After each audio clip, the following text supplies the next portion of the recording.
All right. Let's go ahead and see what's going on in hip hop right about now. The feds have brought new charges against a man known as Big U. He is accused of running a criminal enterprise in South LA while collecting millions of dollars in anti-gang money. Eugene Henley Jr. has been in federal custody for more than a year now. And prosecutors at this point say he tried to have a witness taken out.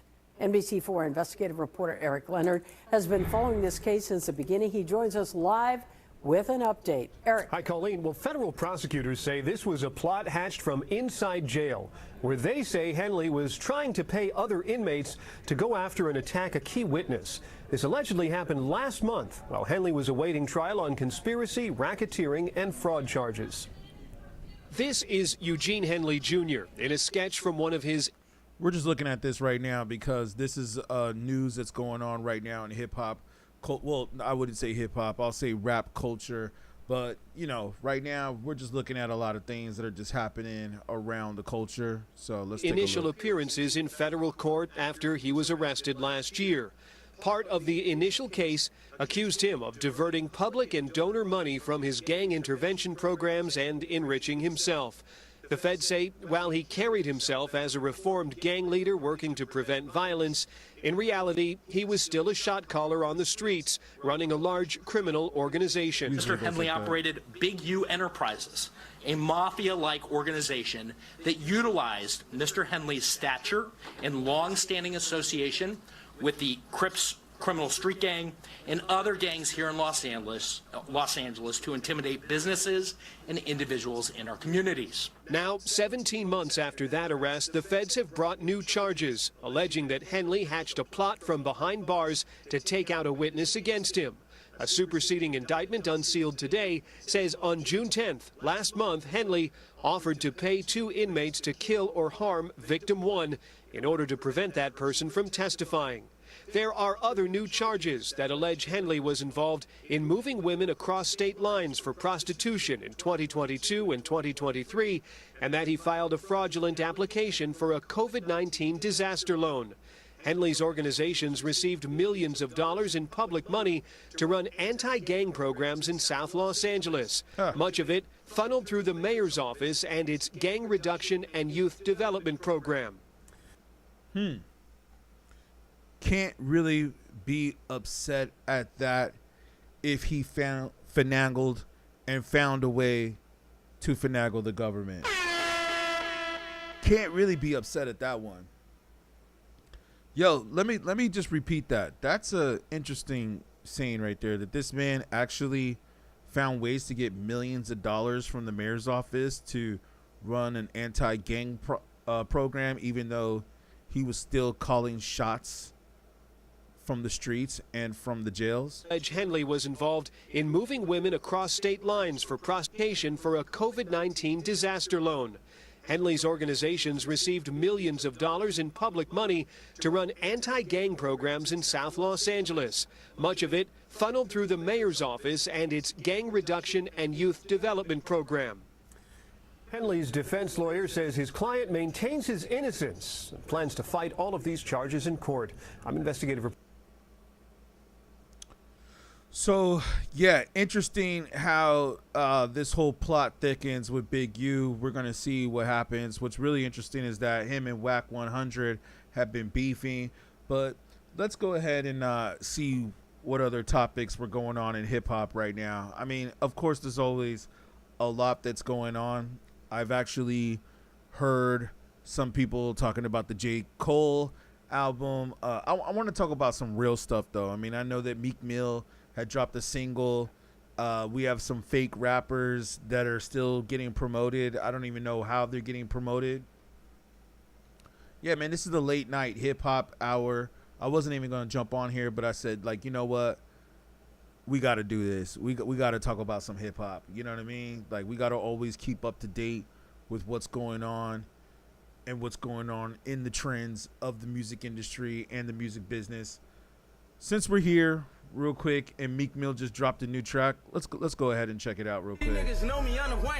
Like I said, please bear with me a little bit if it freezes up a little bit. Sometimes the Twitter does that, but we're gonna keep it running. I'm curious to see what Meek Mill was coming with, anyways.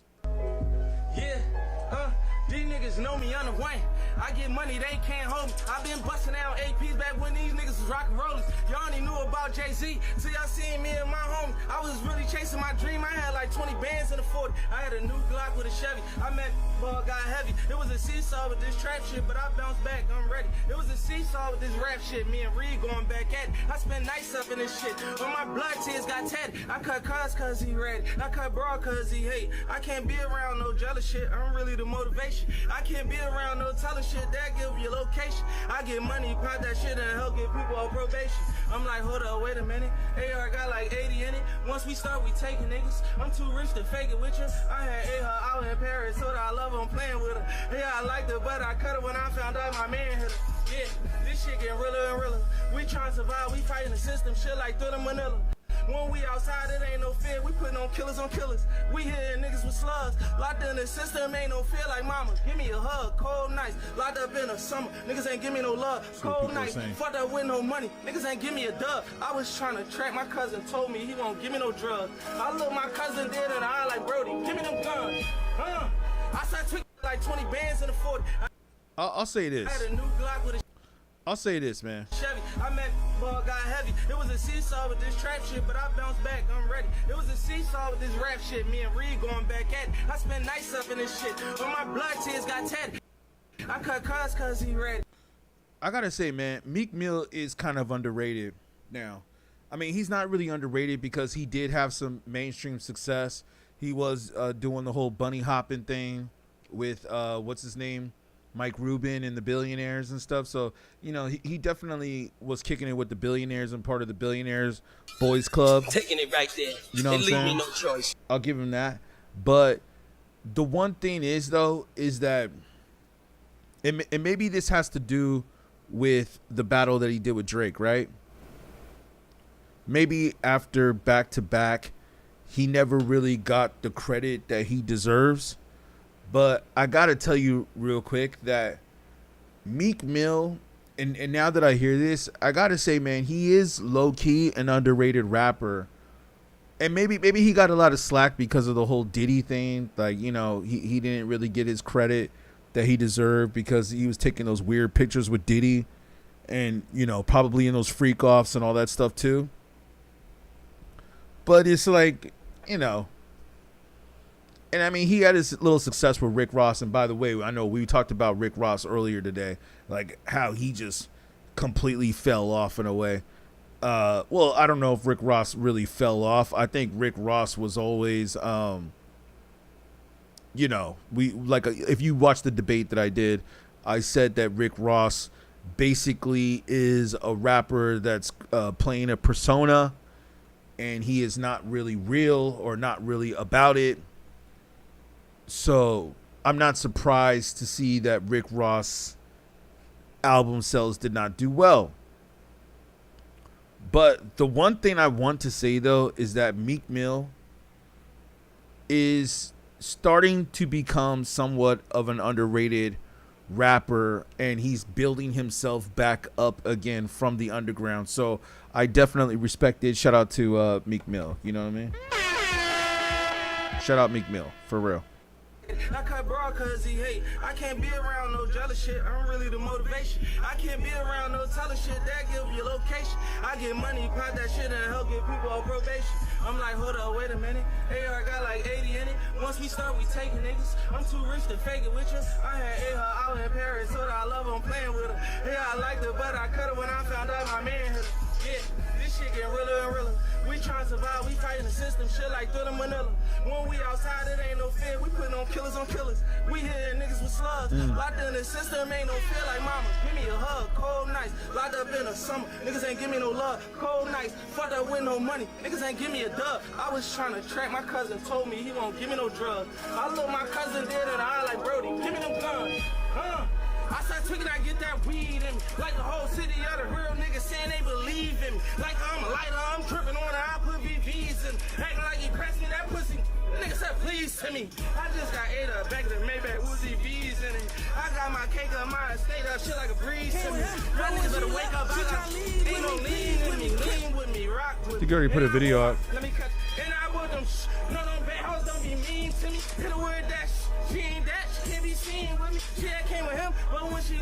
She try to lead with me, bleed with me, crip with me, nigga. Bro said he fucked up, come get with me, nigga. Was that a jab at Rose? Was that a jab at Rose? What did he say? Rose messed up, come get with me? I mean, I think he dropped the video, which we might as well play. I mean, it's a short little clip. And then we might play some fake rappers. She ain't that, she can't be seen with me. She came with him, but when she left, she try to lead with me, bleed with me, crip with me, nigga. Bro said he fucked up, come get with me, nigga. Let's check out this one real quick. Yeah, underrated, man, in a way. I mean, he definitely got money and he definitely got budgets. She ain't that, she can't be seen with me. She came with him, but when she left, she try to lead with me, bleed with me, crip with me, nigga. Bro said he fucked up, come get with me, nigga. This ain't no luck, come take risks with me, nigga. We still going up, gon' put Richies on hitters. Bust down on bad bitches, this shit keep getting bigger. Hold up, I'm like, hold up, wait a minute. AR got like 80 in it. Once we start, we taking niggas. I'm too rich to fake it with you. I had her out in Paris, told her I love her, I'm playing with her. I had liked her, but I cut her when I found out my man hit her. She ain't to me, hit her with that. She ain't that, she can't be seen with me. She came with him, but when she left, she try to lead with me, bleed with me, crip with me, nigga. Bro said he fucked up, come get with me, nigga. This ain't no love. The cool thing I'll say right here too is that at least Jay-Z brought him out with him when he did the Roots Festival. That was a pretty dope thing that he did. He brought him out for the Roots Festival. So, and I think he said that in one of the bars, right? I mean, I might have to go back and listen to it again. I don't want to like replay it too many times. But, well, you know what? For research purposes, maybe we should. I like the fact that Jay-Z brought him out. That shows that Jay-Z's still rocking with him. And it seems like the city of Philly is still rocking with him. So, you know what I'm saying? It looks like he's doing his thing. Let me just make sure of one thing real quick before I misquote. Let me just make sure I know exactly. Yeah. So, yeah, that's cool, man. That he's doing his thing, man. He looks like he's about to make a little comeback right here.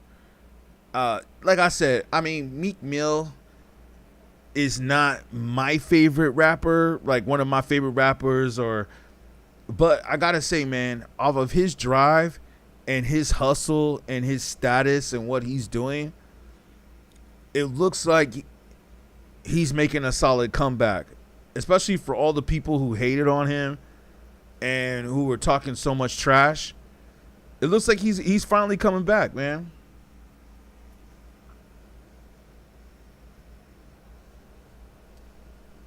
All right, let's see right here.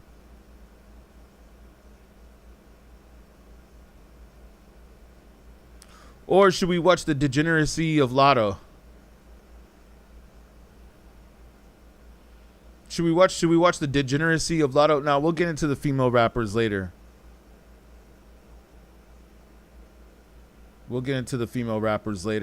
I talked about the female rappers earlier today.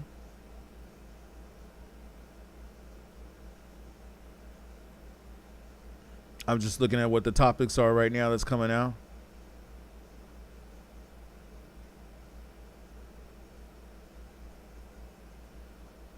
Here we go.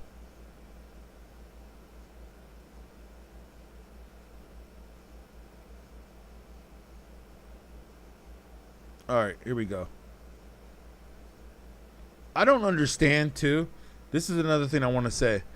I don't understand why we keep promoting trash rappers, or not that we keep promoting trash rappers, but I don't understand why there's certain rappers out there that we just know are trash, and there's people out there that will promote it. And it's like some of these people that promote it actually get put into the complex top 10. Not that we really have to listen to what Complex says, but it's like Complex will say that these podcasters or that these so-called journalists, even though I don't even know how some of them even get called journalists because they're just retweeting and reposting what others say. Maybe they get the news first because now they've reached a demographic where the record labels and the artists are probably sending their stuff to them and say, hey, you know what, promote this. I got this new single dropping, so can you promote this? That's cool. But what I don't understand is some of these rappers, why do they keep getting promoted? Like NLE Chopper, I just saw him come up on my feed right now. And I gotta say, like, he is such trash, man. He is such trash. But the weird thing is that I keep seeing all of these these Twitter accounts. This is why I can't really take Twitter too seriously anymore. I try to come up on here for news, but it just really is starting to seem like there is no news on here whatsoever, or nobody's talking about anything. They ain't talking about nothing on here. But I gotta say, man, why is it that these rappers get promoted? And I know that I shouldn't probably play this because we don't usually like to play trash hip hop on here. But for now, let's go ahead and do it. Let's go ahead and do it. Or should we? I don't know. This looks kind of crazy. Man. This looks like it might be a little weird. But we'll go ahead and portray it just for now. It looks pretty weird, man. It looks pretty gay. Yeah. Yeah, it's looking gay. I'm gonna take me off screen for this. As you should. Lick it as you should. Ooh, she a smoothie. I'm tryna taste that. Gooey, I'ma clean the plate like Ajax. Shooting at the club like I get my Apex. Undressed, great sex, no latex. Girl, I'ma rock a world when I beat it. Licking your toes on the feet. Where you what I need? Say they say I'm greedy. Garden and eat it. You don't forbid it. Shake it like a stripper, tip a throw. Like a fiend, flicker, sipping on brown liquor, cheaper than keeper, so keep a kicking. Okay, yeah, I'm sorry. This is pretty gay. Man, how does this degeneracy keep getting promoted? Well, like we said earlier, and what a funny meme that they put up here with Clint Eastwood. Let me see if I can pull this up real quick so you can see it in the comments. Yeah, I said this before, and I said this in the video that I did with Lotto and Doja Cat, how you have these black women who are most likely from the suburbs who pretend like they're from the hood, and all they're doing is twerking, probably getting turned out by white men and all that, you know. But which is fine, but I don't like the fact that they're getting turned out by older white men in the industry who have the money to pay them off because literally they really come from generational wealth. So I don't really like that aspect of it because let's just say that that's what it is. Now, I don't know if he's talking trash about what's going on or if he's promoting it, because right here, as I look right here on the wall, it says protect the children, right? It says protect the children. So that makes me think like, okay, is he talking bad about all the crap that's going on? I mean, I don't get it. But I gotta say, man, dude obviously has a budget. I forgot what distribution company he's with. Let me guess. I hope it's not Universal. I don't feel like taking the time to look it up, but maybe one of you guys can put it in the comments which label he's with. Do I agree with him having kids and what appears to be the alphabet gang in the video at the same time? I don't know if I agree with that, but hey, obviously some people agreed to have him film this video. But my point is, like, why does this degeneracy keep getting pushed? And more so, it really looks like it's being pushed in the black art form. Or this ain't even art, really. Just in hip-hop, black music, rap music. Like I said, I got to refrain from calling it hip-hop now. I know from back in the days, we used to always call it hip-hop. Or like, oh, yeah, that's hip-hop. Or that's hip-hop. But I think now we can safely say that this is no longer hip-hop. This is no longer hip-hop. This ain't hip-hop, man. And we need to stop calling this stuff hip-hop. This is another genre. Although the beat sounds all right. The beat sounds like whatever, but this is another genre, man. Ooh, she a smoothie, I'm tryna gooey, I'ma clean the plate like Ajax. Showing at the club, like I get my Apex. Undressed, great sex, no latex. I'ma rock a roll when I beat it. Licking your toes on the feet. Baby, what I need. Say this I'm good. God in the eat it. You don't fuck better. Shake it like a script on tip and throw it like a fiend. Flicker sipping on brown liquor cheaper than keeper. So keep a kicking my flavor than fever. I got more kids than Alicia. Ice, what's the way without a see it either? Light it up, light it up, light it up, Jesus. Light it up, light it up, light it up. You can dance. Light it up, light it up, light it up, Jesus. Yeah, I don't know what that is, man. I don't know what this is. What's with him in the Texas, the Texas, I just don't get it, man. And then he's gonna come in and say that Christ is like, what? Okay, yeah, this is a very weird video, man. A lot of symbolic imagery. He's got him rapping, talking about religion. He's got other religions. He's got other cultures. He's got the Latinos with the Mexican flag and the cholos in the background. Then he's also got the transgender. Then he's got the protect the children. Yeah, there's a lot going on in this little 30-second clip. It's almost like, or a minute clip. It's almost like I don't even need to watch the whole video. Okay, this is the part right here. You see dude's shirt right here? Dude's shirt on the left? Like, yo, what kind of a message are you portraying right here? Where homeboy's wearing the flag? Whoa. I don't know, man. I mean, it's pretty weird. It's pretty weird when you think about it. But it's like I don't understand the message that he's trying to portray. And maybe it's just that, he just lost me when he started promoting the alphabet gang in there. Like, maybe that's what it was for me. I don't know. But I gotta say, though, man, it's pretty weird. It's pretty weird, like, where they have taken the music industry. And like I said, man, I've seen the beginning of this.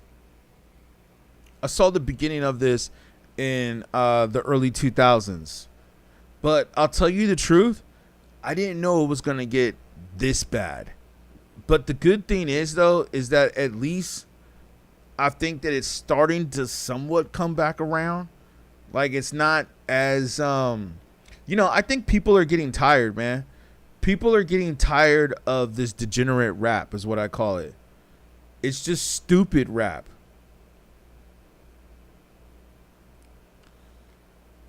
Yeah, one person said in the comments that he's trying to go pop now. Yeah, it's just stupid rap. Like, it just don't even make sense. Man, I feel like after that I got to get into some real hip hop stories. Let's get into some real hip hop again.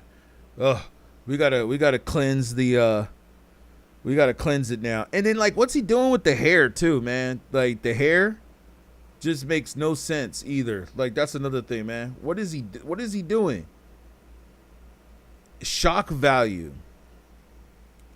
That's what this dude is, man. This dude is nothing but a shock value rapper. Or not even a rapper. He's not a rapper.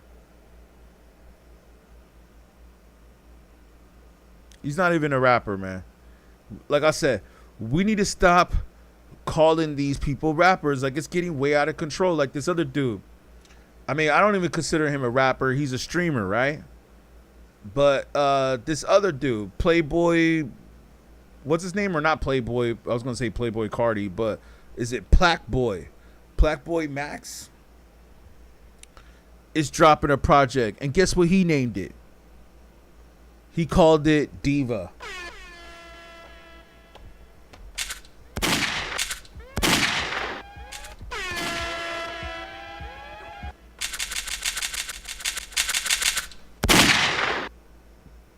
He called it Diva.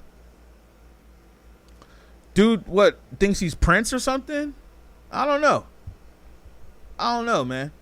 But you see, this is the point I'm trying to say, man. It's like, how gay are these dudes going to be? How gay, man? It's getting too gay. Shout out Gouda. You said, what's his name in the picture a second ago with the wig? Yeah, crazy, right? His name is NLE Choppa. NLE Choppa. And it's funny because when he first came out, I don't believe that he was like that. NLE Choppa. And, you know, like I said, man, I'm just going through the timeline and I'm just looking at what some of these rappers are talking about. But it's like, man, all of these rappers are getting really gay, man. They're getting really gay. But yeah, NLE Choppa. I don't know if I could recommend looking at his music, but yeah, man, it's getting pretty gay, man. Pretty gay. Hip hop, rap music, whoever these people are. Yeah, man. Let's cleanse the timeline. The great thing is that people like it's what today? What's today? Thursday, Friday. The good thing is that today's Thursday night, Friday morning. So a lot of people are dropping right now, which is interesting. Like I thought I was getting up on here too late, but I'm looking up on the timeline right now and I'm seeing people are just dropping videos like a few hours ago. Everybody's dropping right now. So we're going to go through some stuff. I see Russ just dropped something. So let's look at Russ, man. You said I thought that was him, but wasn't sure it was him with the wig. Yeah, man, I couldn't tell either. I don't know what he's thinking. You said you know NLE. He's a Dorito. He's a hot Cheeto. What does that mean? He's a Dorito. He's a hot Cheeto. Sounds pretty feminine, though. That's what I would say. You know of NLE Choppa or you know him personally? Because I'll say this, man. If you know him personally, then you got to hook up an interview with him. Yeah, NLE Choppa. Yeah, he looks weird with the wig on.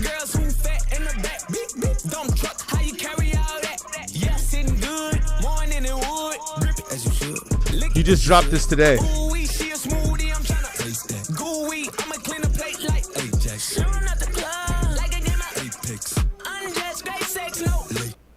Okay.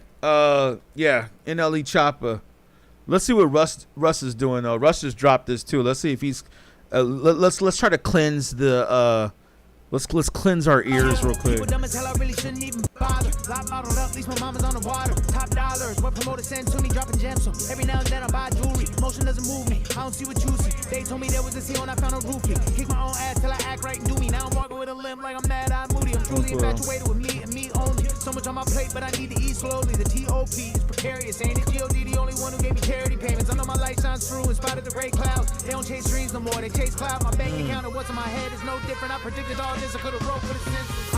Yeah, people dumb as hell, I really shouldn't even bother. Lot bottled up, at least my mama's on the water. Top dollars, what promoter send to me, dropping gems. So every now and then I buy jewelry. Motion doesn't move me, I don't see what you see. They told me there was a seal and I found a roofie. Kick my own ass till I act right and do me. Now I'm walking with a limp like I'm mad, I'm moody. I'm truly infatuated with me and me only. So much on my plate, but I need to eat slowly. The T.O.P. is precarious. Ain't it G.O.D. the only one who gave me charity payments? I know my light shines through in spite of the gray clouds. They don't chase dreams no more, they chase cloud. My bank account and what's in my head is no different. I predicted all this, I could have wrote for this. Okay, that's a little better. Oh, you know of him.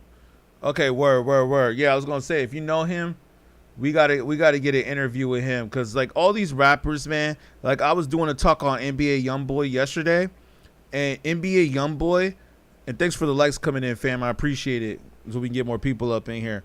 I was doing a stream on NBA YoungBoy yesterday, and I felt like, you know what, man? We got to get some more people up in here and start getting some more of these interviews up in here. You know what I'm saying? Because, yeah, man, I got to tell you, man, it's just like, yo, man, it's crazy. Watch the Dogface Vlad TV interview when he calls Busta Rhymes a Dorito hot Cheeto. Gay. Okay, yeah, let's look that up right now, man. Yo, speaking of Vlad, did you hear? I don't know if this is true. I'm glad you brought that up because you just reminded me. And I'm going to make a note of that. And I don't like Busta Rhymes either, by the way. I've met Busta Rhymes a few times. That dude is a buster. Let me see if I can put that in my search. I'm going to put that up right now. Yo, what's it called? Did you hear about Keefy D? You know Keefy D? The dude who supposedly, allegedly, I don't know if I can say the word, but you know, he to Tupac, and he's fighting the case right now in Vegas. Did you hear that they said, and we'll look this up just to make sure, because this is another thing we should look up since we're on the subject, and I did want to bring this up today, that they're going to pull up the Vlad interviews that he did to use against him in trial for the Tupac case. Can you believe that? Yo, if they bring up the Vlad interviews in the court case, which I think that the judge has already allowed to do, I'm going to pull that up. I saw that come up on my feed when I was just searching some topics today. I'm going to pull that up. I'll never do a Vlad interview if that's the case. I was actually thinking like, man, I wouldn't mind doing a Vlad interview. That'll probably like boost me up a little bit, which it would. But I guess you got to be like really careful what you say on Vlad, right? Like to always- Is it Dogface? Hold on, Dogface Vlad TV interview when he calls Busta Rhymes. I'm looking it up right now. Dogface Vlad interview Busta Rhymes. Fuck that dude though. Fuck him. I hate Busta Rhymes. I might not even look this up just because I hate Busta Rhymes. But I mean, I don't hate him, but you know what I'm saying.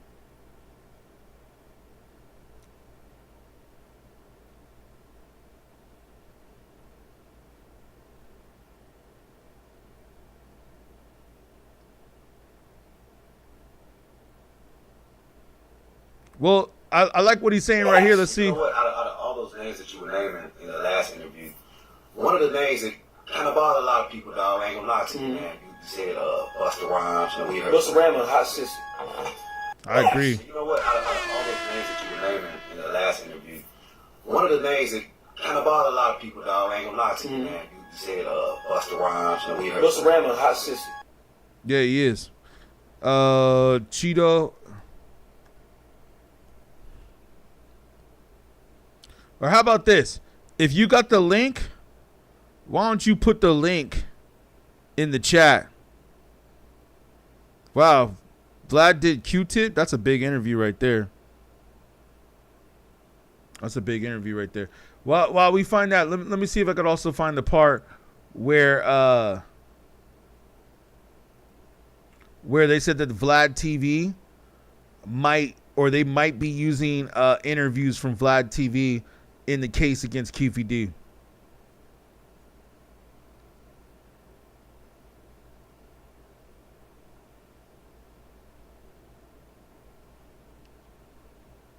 Glad I don't have the Twitter up on the feed right here, man. There's like a bunch of porn on here, or corn. That's all there is up on here. It's just corn. It's like, dude, man, I gotta say this side though. Like, a lot of these dudes out here, they need to get a girlfriend, man. They need to get girlfriends, man. Like, there's just too many thirsty dudes online right now that are simping over all these girls on here. Bookmark. Let me bookmark that, though. Let me bookmark it. Yeah, right? And you know what the funny thing is, too? when you see these videos pop up of these girls twerking, they're actually posted by dudes, which is even crazier.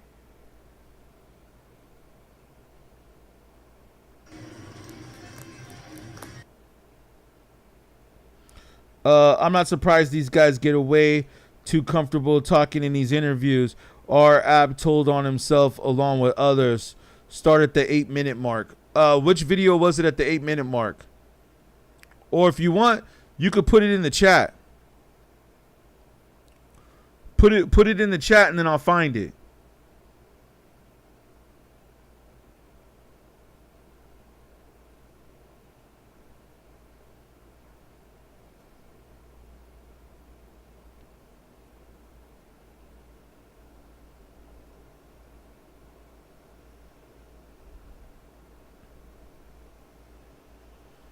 Yeah, put it. Okay, let me see if it's in the chat.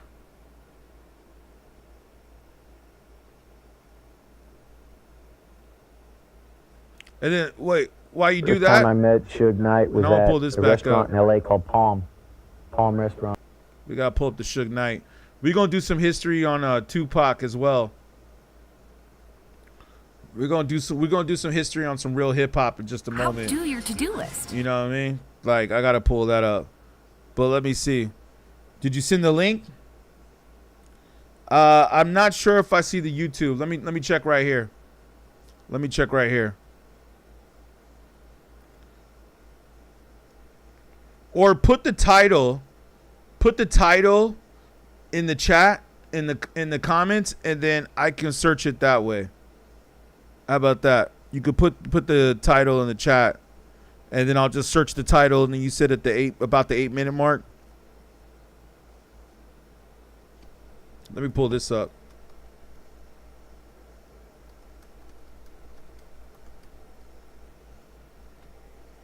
Yeah, shut up, man. I'm glad that you guys are in here.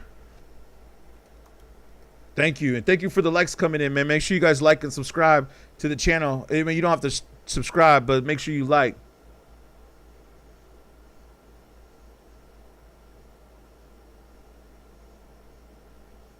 Yeah, they're not. Hold on. Let me see if I can find it. Let me see. Give me 1 second. Give me 1 second. Let's see. Upload date today.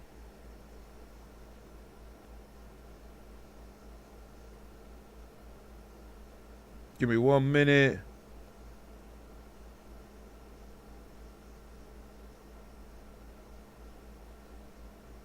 Seeing if I can find the Keefy D one. Ah, this is why you gotta save it sometimes.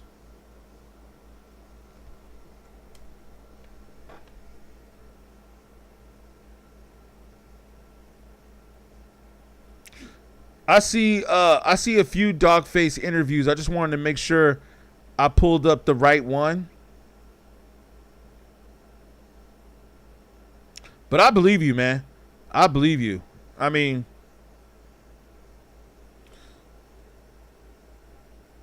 you said the video is 10 minutes long, but he's talking about a lot of what you were saying. All right, let me see real quick. Let me see if I can go back and pull it up real quick. Let me see if I can pull it up real quick. Yeah. Shut up, Vlad, man. He be getting a bunch of people locked up. Dude must be the feds. Yeah, I see. Well, we got that's the part, is that he's got different parts. He's got part 7, part 6, part 1. I see is it this one right here? We can't play the whole thing because we don't want the video to get flagged. You know, if you play the whole thing, it gets flagged. But is it this one? Dogface says Gangsta Williams is a sissy. Is the gayest place, or New Orleans is the gayest?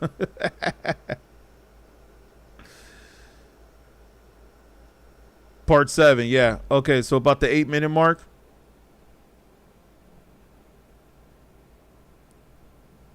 This one, right? No, I'm with the thugs. When you in Atlanta, there's 2 parts of Atlanta. You got Atlanta, which is the tourist trap part, the Buckhead shit. And then you got Atlanta, the stomp down thug shit. Well, you don't see no motherfucker down there playing no game like that.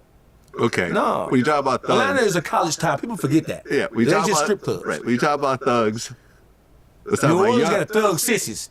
Young Thug came out wearing dresses.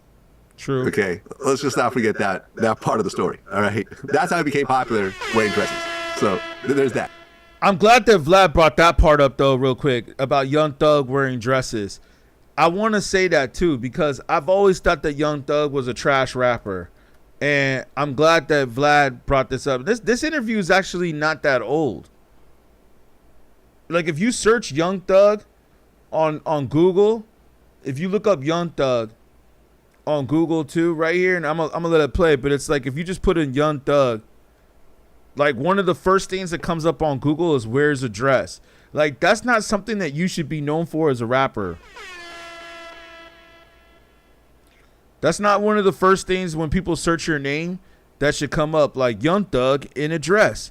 And he's right. This is why I will never consider this dude a real rapper. And this is like kind of Asian style, so this is like whatever. But he was like in a wedding dress. I remember this one picture. Shock rappers. That's what you're saying, right? Shock rappers. Rappers doing stuff for shock value. Like what the heck? Like this is not hip hop at all. Like this dude is trash. Like get up out of here. Like straight trash, man. Straight trash. It's like I don't even care if your homeboy snitched on you. If your home, like the only reason why he has a girlfriend or the only reason why a girl would even be considered trying to marry him is because of his money. Like if he didn't have his money, it's like, yeah, or that's Dennis Rodman, but I don't know why they're putting Dennis Rodman up here. Dennis Rodman too was kind of strange, but Dennis Rodman was more masculine than these dudes, I'd say. But yeah, I'm glad that Vlad at least brought that up because when this dude was in a dress, maybe he got it scrubbed up against the internet because see, that's the thing. When these dudes get caught doing some weird shit, like they always try to erase it from the internet. They don't want to be seen on the internet wearing dresses once after they've done their humiliation ritual, right? Gouda, shout out 88. Shout out. You said you're from Philadelphia. We were just talking about Meek Mill earlier. Maybe I'll play that again since you're from Philly. Did you hear about the Meek Mill song that came out today? Meek Mill just dropped it today. Did you hear it? Shout out Philly in the house. Shout out Philly. You said you're born in 88 and open-minded to new music, but these guys shouldn't even be considered rappers. I completely agree. So you millennial. Yeah. We'll have to run the Meek Mill back. We'll run that back. They say we smoking on penis. I don't have no. You looking with me to justify that shit? You can be a waiting motherfucker. I don't know what the fuck that was about, but I don't mother. That's some sissy shit. That is sissy shit personified. Right, I'm not wearing a dress. No, me neither. Right. Me neither. But see, here's the thing though. So when I've met Thug on a couple different occasions, right? And I tell people when he with the fingernail polish and the paint and shit and the dresses up under that motherfucking dress, up under that motherfucking skirt. It was more than just a booty hole up under that skirt. It was a motherfucking chop under that person. It was a pistol up under that bitch. Thug would have a pistol up under that bitch for your ass. You hear me? I mean, listen, the trial. Yeah, I ain't justifying it. I don't care. Why is the trial proved on that? No one's saying Thug is stop. I'm just saying that culture in Atlanta, I feel like Thug wearing the dress is almost like a side effect of the gay culture in Atlanta. That's all I'm saying. Yep. So I'm gonna tell you something, man.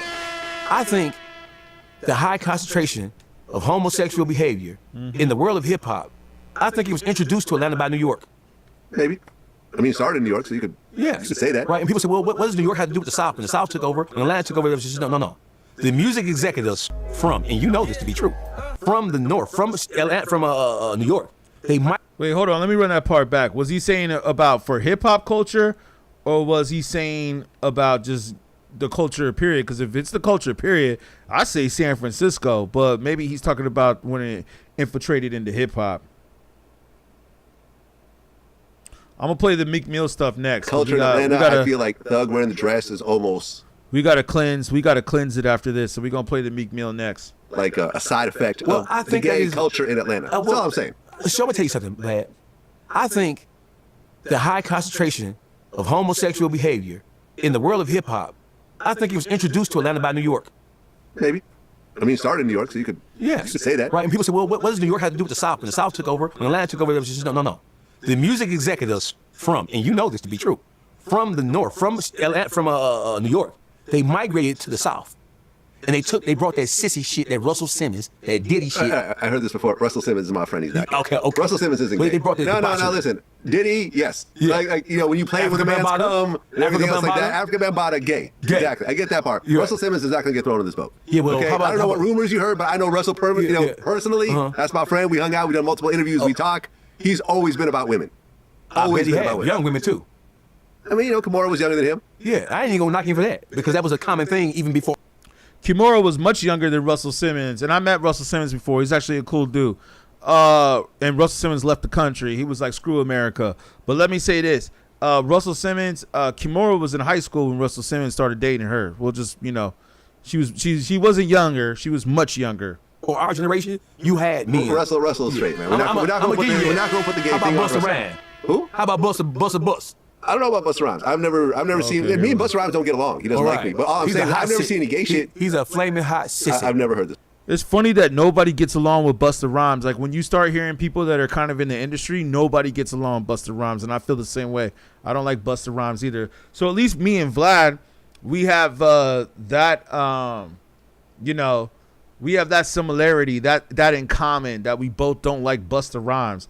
Now, I'm glad you shared this interview with me. So if I ever run into Vlad, I could say to Vlad, hey, you should put me on your show. You know why? Because I don't like Busta Rhymes either. Busta Rhymes is a bitch. Always young women, too. I mean, Kimura was younger than him. Yeah, I ain't even going to knock him for that because that was a common thing even before our generation. You had me. Russell's straight, man. We're not going to put the gay thing on Russell. Who? How about Busta Bus?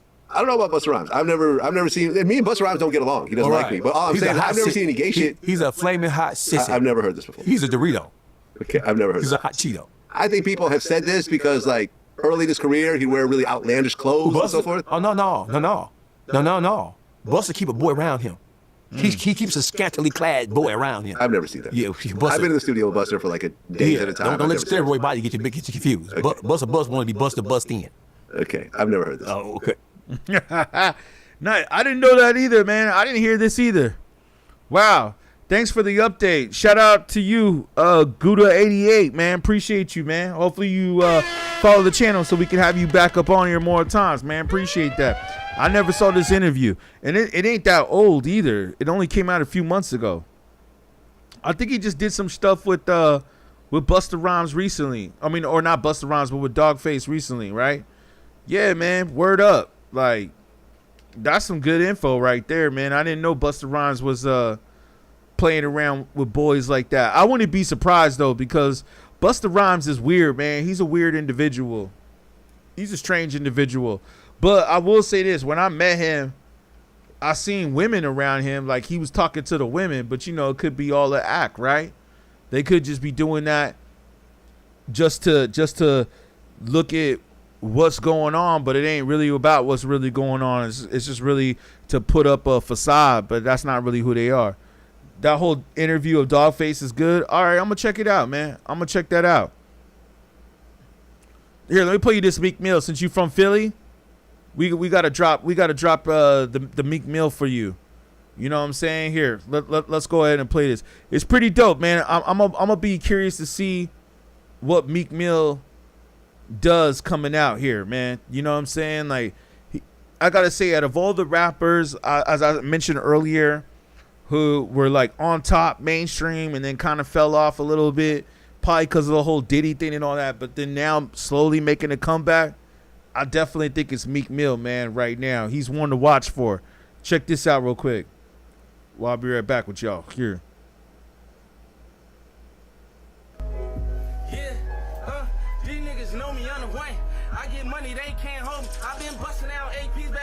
He just dropped this too.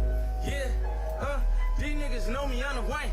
I get money, they can't hold me. I've been busting out APs back when these niggas was rockin' rollers. Y'all only knew about Jay-Z till y'all seen me and my homie. I was really chasing my dream. I had like 20 bands in the 40. I had a new Glock with a Chevy. I met ball got heavy. It was a seesaw with this trap shit, but I bounced back. I'm ready. It was a seesaw with this rap shit. Me and Reed going back at it. I spent nights up in this shit. But my blood tears got tatted. I cut cuz he ready. I cut bro cuz he hate. I can't be around no jealous shit. I'm really the motivation. I can't be around no telling shit. That give you location. I get money, pop that shit and help get people on probation.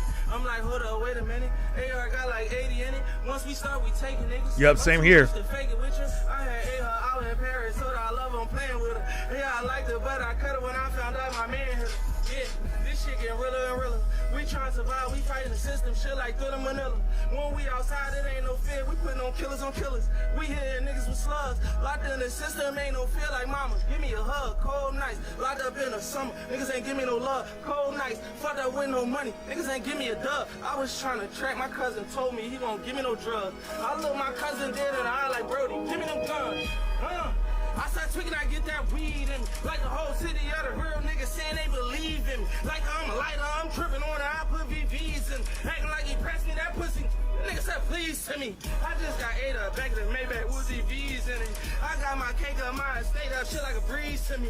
Y'all niggas better wake up, ain't no lean in me. Lean with me, rock with me. And I bought let me catch, and I bought them no, them bad hoes don't be mean to me. Hit her with that she ain't that, she can't be seen with me. She that came with him, but when she left, she try to leave with me, bleed with me, crip with me, nigga. Bro said he fucked up, come get with me. I like how you shouted out Rick Ross right there, man. Yeah, this is new right here. It's just dropped. I think he got a video too. Yeah, Meek Mill's underrated, man. He's underrated, man, and he's coming back, man. Yeah, you said Meek Mill can actually rap unlike a lot of these guys out here. I agree with you on that. You said, have I ever heard a Meek Mill type beat? One right gives me chills every time I listen to it.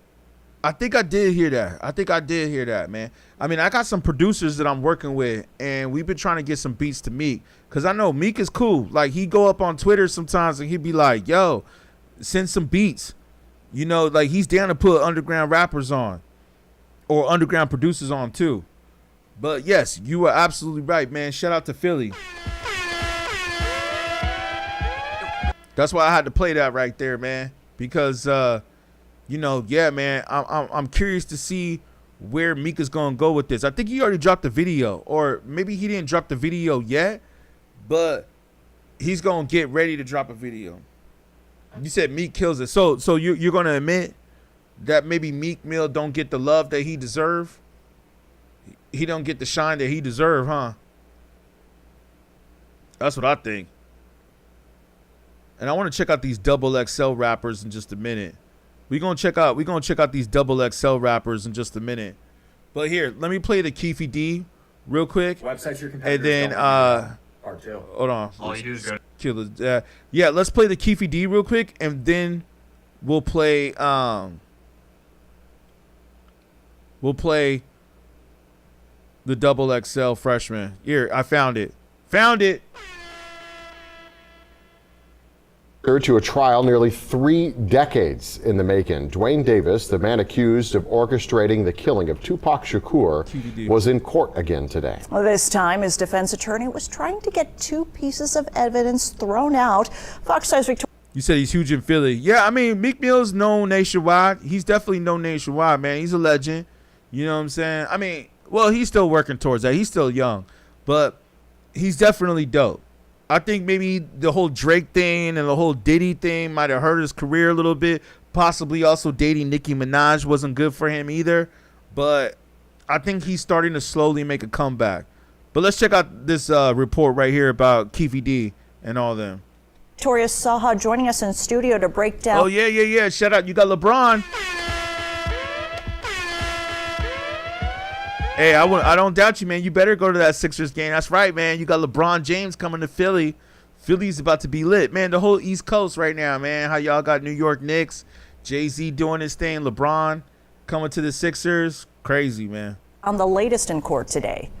Both sides are racing against the clock as they prepare for this trial. Today, the defense attorney asked the judge to throw out 2 pieces of evidence, but the judge sided with prosecutors, and Davis and his son didn't hold in their frustration. With a trial now 2 weeks away, Dwayne Davis was back in court Tuesday. His attorney argued that a 2008 recording Davis gave to police should not be used in court. These were law enforcement officers.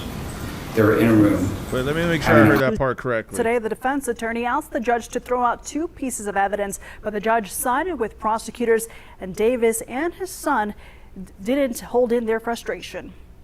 With a trial now 2 weeks away, Dwayne Davis was back in court Tuesday. His attorney argued that a 2008 recording Davis gave to police should not be used in court. These were law enforcement officers.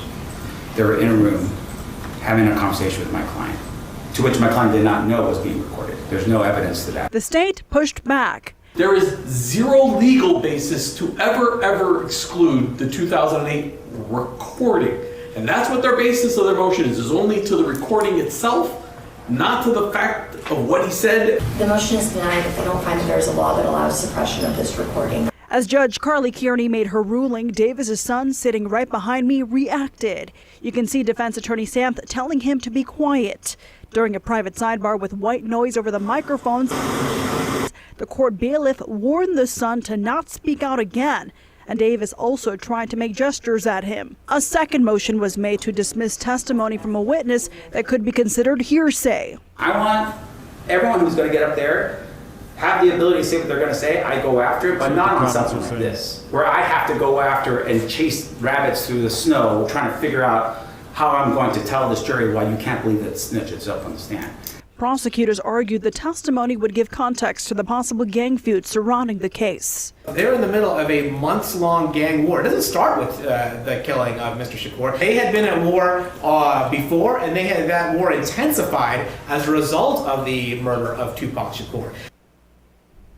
The judge will allow that testimony in court. We are now 2 weeks away from the trial, and there is one more hearing to finalize everything. There will also be a witness list submitted. However, it's still unclear if Davis will take the stand. He better take the stand. Let's see what they say. Wait, next. Yeah, he better take the stand. Now, the trial will start on August 10th and should last at least 4 weeks. We have covered this case extensively as it's moved. Yo, this is crazy how now all of a sudden Have the ability to say what they're going to say. I go after it, but not on something. Case. They're in the middle of a months-long gang war. It doesn't start with the killing of Mr. Shakur. They had been at war before, and they had that war. Let me say this.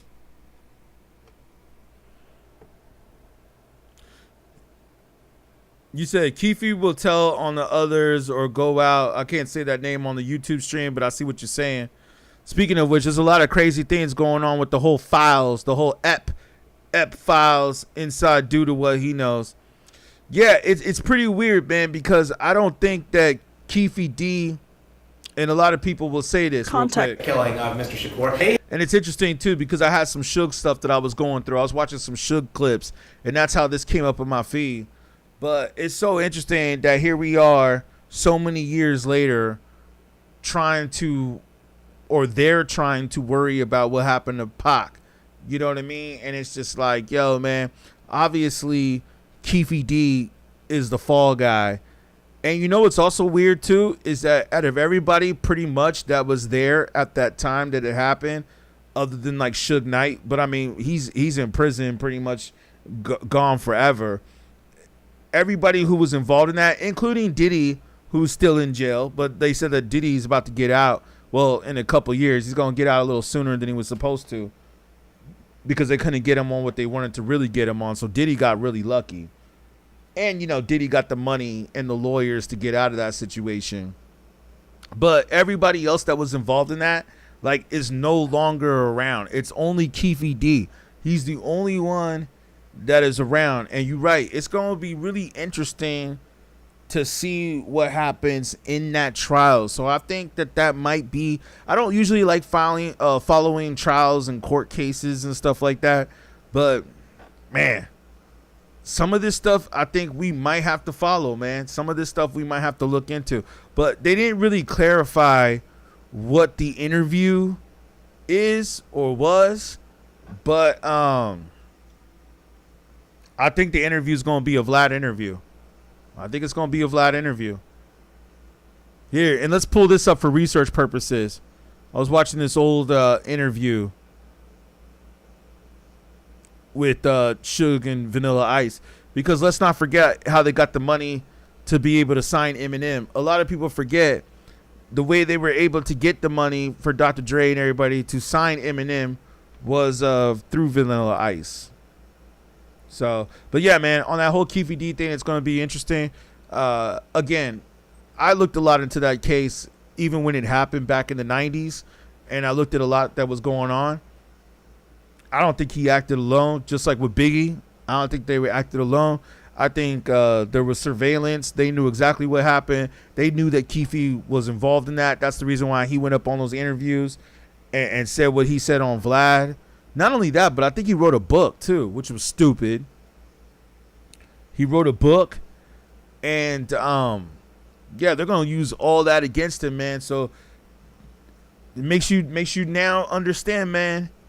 Don't go on the internet talking all your business, man. You see, when all that was going on, when all that was happening, the internet wasn't around yet. Or it was around, but it wasn't available to the public yet. Let's put it like that. The government and military were already using the internet, which we were talking about. They already had access to the internet.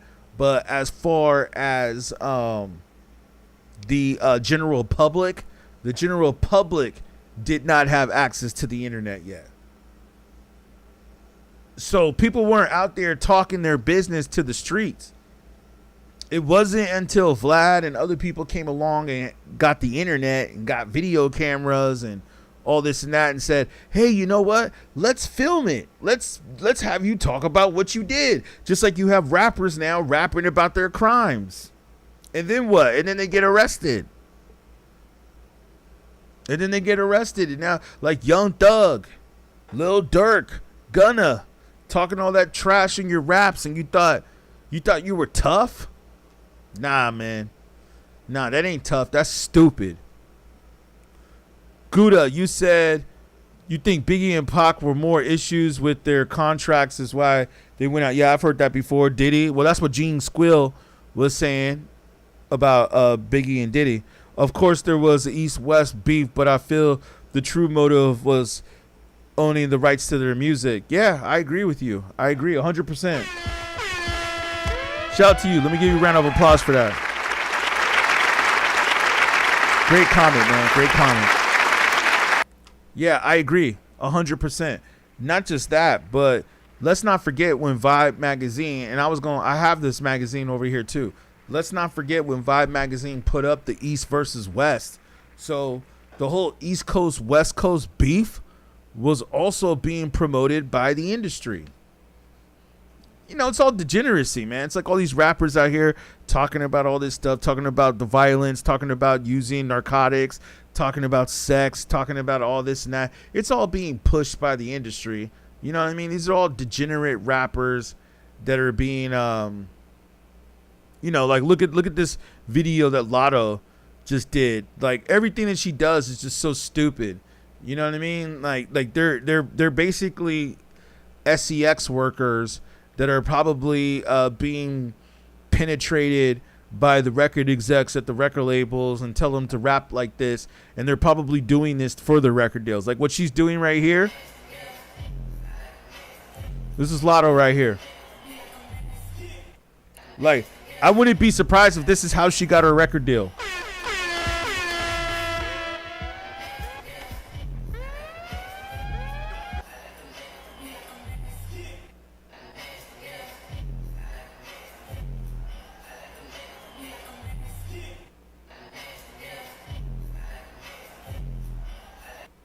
This is how Lotto got her record deal. They said, oh, Lotto, you want a record deal? Well, you better come here and suck this. You better suck this. Suck this and bend over. Oh, I'll give you a record deal. You want a record deal? Here, come here. Come here. Let me give you a record deal. This is what you got to do, though. This is what you're going to have to do to get this record deal. This is what you are going to have to do to get this record deal. You think I'm joking? I'm not joking. And then didn't she just have a baby with 21 Savage, and everybody's like, oh, yo, everybody in the comments right now saying like, oh, yo, 21 Savage, that's his girl. Like he's loving that. You think You think? I don't think 21. I think 21 Savage is being pimped out by the industry too. Mumble ass rapper. He being pimped by the industry just like his girl is. They both getting F by the man that runs the record company. I bet you they both signed to the same label. Both of those Negro slaves. They both getting pimped by the same label. They said to Lotto, they said, hey, you want a record deal? Sucky, sucky, sucky, sucky, fucky, fucky. That's what you got to do for the record deal. I'm willing to bet. I'm willing to bet. That's how these rappers get signed. All right, let's get back to some realism. Let's get out of here with these fake rappers. Thanks for that Dogface interview. I'm gonna go check the whole interview later. And I was sitting there eating. Yeah, you said Tupac would be sad to see what these rappers are doing. Yeah, him and Biggie. Not just that, but I think all of these rappers, man, that are from the golden era, and a lot of them that aren't here today. And if you go back and you listen to some of them, which are still around, they were already telling you in the 90s, like KRS-One, amongst others, that rap is in danger. Rap is changing. They were saying this back in 95, 94, 96. Pac was a philosopher, definitely. I agree with that. All right, and you know, that's another thing. We got to do a stream. I probably won't do it tonight. I just wanted to jump on here real quick. But, hey, man, I appreciate y'all with the comments and the likes and saying what's up. I just was going to just jump on here real quick to say something. But you guys are breaking some knowledge. But, yeah, I definitely want to do a stream. And I'm going to pull up all the old Tupac archives and the Tupac interviews because people need education. Because I'm starting to see Tupac slander on the internet. Like where these Gen Z dudes are now trying to say that he was not even straight or feminine or this or that, or he wasn't a real gangster. I mean, he might not have been a real gangster, but I can tell you this: I think he was more gangster than a lot of these dudes are today. I consider Tupac more of like a political militant, especially how he was raised with the Black Panthers. You know what I mean? Nice meal, and all of a sudden these huge guys who look like a football team showed up. You know, check this interview out, though. It's pretty important. My bodyguards, you know, and a bunch of them. And they pretty much grabbed my bodyguard and pulled him out and sat down next to me right there and started talking to me. How you doing? Uninvited. Totally uninvited. I didn't even know him. Vanilla Ice, by the way. Did. Saw him again a few months later. He did the same thing. Just kind of showed up to me, said hi, and then left. I'm still thinking, well, wow, this guy knows where I'm at all times. How does he know where I'm at? You know? What's going on here? Knight told us, before he knew we had talked with Van Winkle, that it was all very friendly. He agreed to everything. It wasn't a problem. And wait, he agreed to everything? I mean, you know, he said the guy wrote the song. He didn't have a problem with it. He said that's not what he says at all. I had my bodyguards who had guns, and they had their people which had guns, and they had us outpowered and outnumbered. Talking publicly about it for the first time, Van Winkle describes a terrifying night in his suite at a Beverly Hills hotel when he says Suge Knight showed up with 6 other men. Roughed one of my bodyguards up. They roughed everybody else and my whole entourage up. Suge took me out on the balcony, started talking to me personally. On the balcony? On the balcony. High above? Like 15 floors. He had me look over the edge, show me how high I was up there. You scared? I needed to wear a diaper on that day. I was very scared. On the balcony, Van Winkle says Suge Knight told him to sign over points from the song to a man named Mario Lavelle Johnson. Who is Mario Lavelle Johnson? His name is listed. That's the guy that Suge Knight brought over there. This is how they got the money for Dr. Dre to get out of the contract with Eazy-E. I'm actually surprised that they left this part out of the movie Straight Outta Compton. You know what I mean? Because this is a big part with Vanilla Ice. Maybe Vanilla Ice didn't want this to be portrayed in the movie, but I also heard that they hung him over the balcony and forced him to sign. But this is how Dre and them got the money to leave to do his own thing. The Chronic comes out. Vanilla Ice Publishing, which is worth a lot of money. Still to this day, Ice Ice Baby is still worth a lot of money to this day. Say what you want about Vanilla Ice, but his catalog is still worth a lot of money. Vanilla Ice funded The Chronic and The Chronic 2000 and helped get the deal for Eminem. It's kind of ironic how the same people who are behind Eminem are the same people who are behind Vanilla Ice. So they always knew the formula of having a white rapper would work.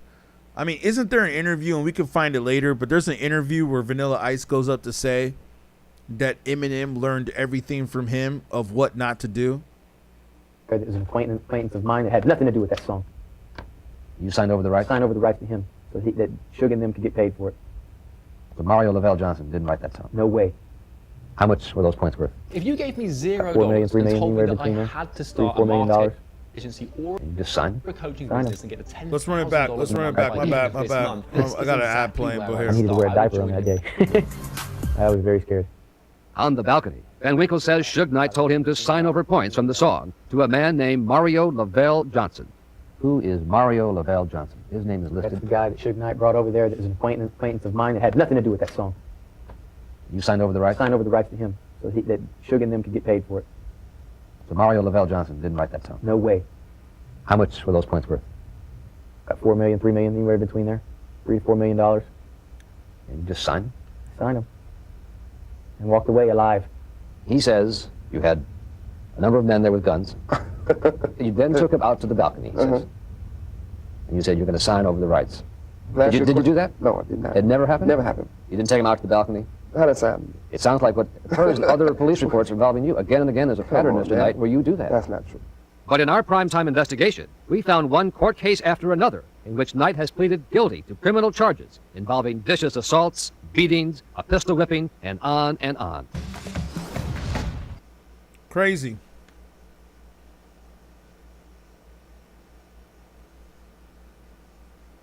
Let's see what he says right here about him being hanging over the balcony. I wrote Ice Ice Baby when I was 16 years old. I never could imagine the type of success I was going to have. He said Vanilla Ice actually got into a battle with Queen and David Bowie. Yep, you're right, over the Ice Ice Baby, exactly. He lost the lawsuit, though. You're right. Okay, that's good. That's good. That's good, man. You know your history. You know your history. Dope. Yeah, he lost the lawsuit, though. You're right. He tried to act like it wasn't, they didn't take it from him, but, you know, that's where Vanilla Ice messed up his career, was that he lied too much. If he didn't lie about the David Bowie song and about being from the hood, I think he would have still had a career right now. I sold 160 million records. We were selling 1 million records a day. Yo, he sold 1 million records a day. Let's not forget, Vanilla Ice was the first Eminem. Eminem might be more of a lyrical rapper, but I look at Eminem as like a cannabis, and I look at Vanilla Ice as like a LL Cool J. He's like the white version of LL. I wrote Ice Ice Baby when I was 16 years old. I never could imagine the type of success I was going to have. I sold 160 million records. We were selling 1 million records a day. When it blew up, I was 19. And at that point, everybody realized, he's white? What? And they're already jamming to Ice Ice Baby. It's all over radio, #1 everywhere. I think my record had sold like 4 million, 5 million copies or something like that at that point, which is only like a week into it. Crazy. Hey, I'm doing good, man. So I'm going to Benihana's for dinner, and I sit down, I order, and then before the food gets there, we had our appetizers there. This big guy walks up, he says, hey, I'm Suge Knight. He says, let me talk to you for a minute. Ice, if you got a second, let me just talk to you. I says, okay, yeah. And he starts eating some of my fries or whatever I'm eating there. Yeah, okay, all right, I can order more, no big deal. He didn't give me an explanation or anything at that point. He just says, hi, I'm Suge Knight, and I'm just nice to know you. So I didn't even think much from it other than that was, you know, why would somebody come in and sit down and say hello to me just to introduce themselves? A little time had passed, maybe 3 weeks to a month. I go back, I check into a hotel in LA, somewhere close to the Beverly Center there. I'm with my DJ, Earthquake, and 2 bodyguards. I walk in the room, pull the key out, and I look in there, and Suge's already in the room with about 5 other guys. And I'm like, whoa. And he goes, hey, don't be alarmed, come on in. Suge did tell my bodyguards to shut the F up and just stand over in the back. Did I see guns? Yes, many of them. Suge just says, you know, Rob, me and you, let's go to the balcony and talk. And he brings a stack of papers, about 300 papers thick. The story that has been told is that I was hung over a balcony, which has never happened. He didn't hang me over the balcony. He took me to the balcony to talk to me.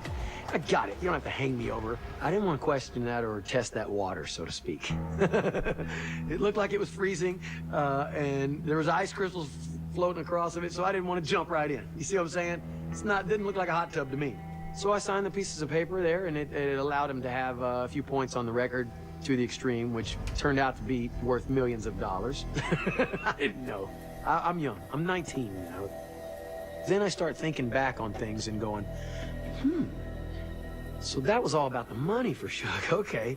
And then I saw the Chronic record pop up and Tupac and all this, and I knew the funding came from my record. So I'm happy to invest in that. Even with no return on my money, I have a...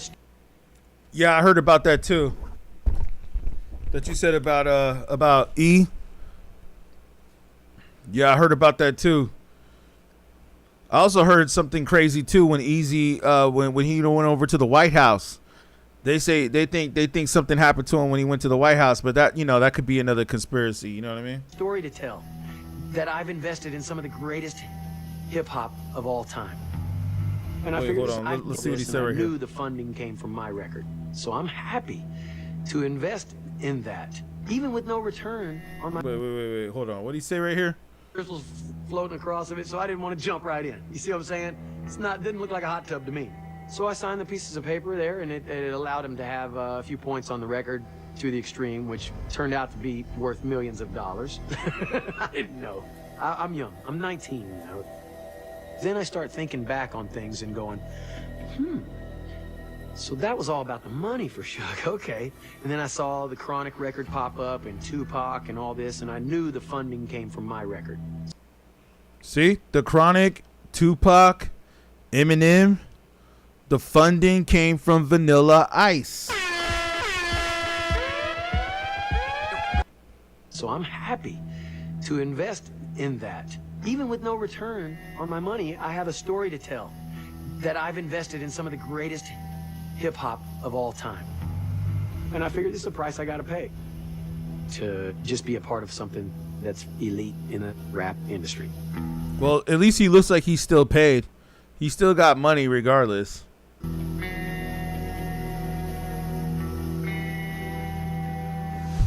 We gave Mario Johnson $400,000 advance. Suge's deal is he got a 25% management fee. So he made $100,000 off that advance. It's the most money he'd ever made. He came back, must have been a couple weeks later, and says, I got another client. He brought in Doc and Dre. No one could do it better. Came out, he made a huge splash. Like, oh my God, this is the next guy. You know, I made it to that position. DOC was... You can unlock more than ever. Yeah, I'd like to see that whole interview, man. I don't know where that whole interview's at, but damn, looks like he was on the Art of Dialogue too. Yeah, man, that's a crazy story when you really think about it, man. The fact that Vanilla Ice actually is the one who really funded. The investigation has invited closer scrutiny of the music Dr. Dre. industry and of one of its most successful executives, who is now in jail. Chief Correspondent Brian Ross reports.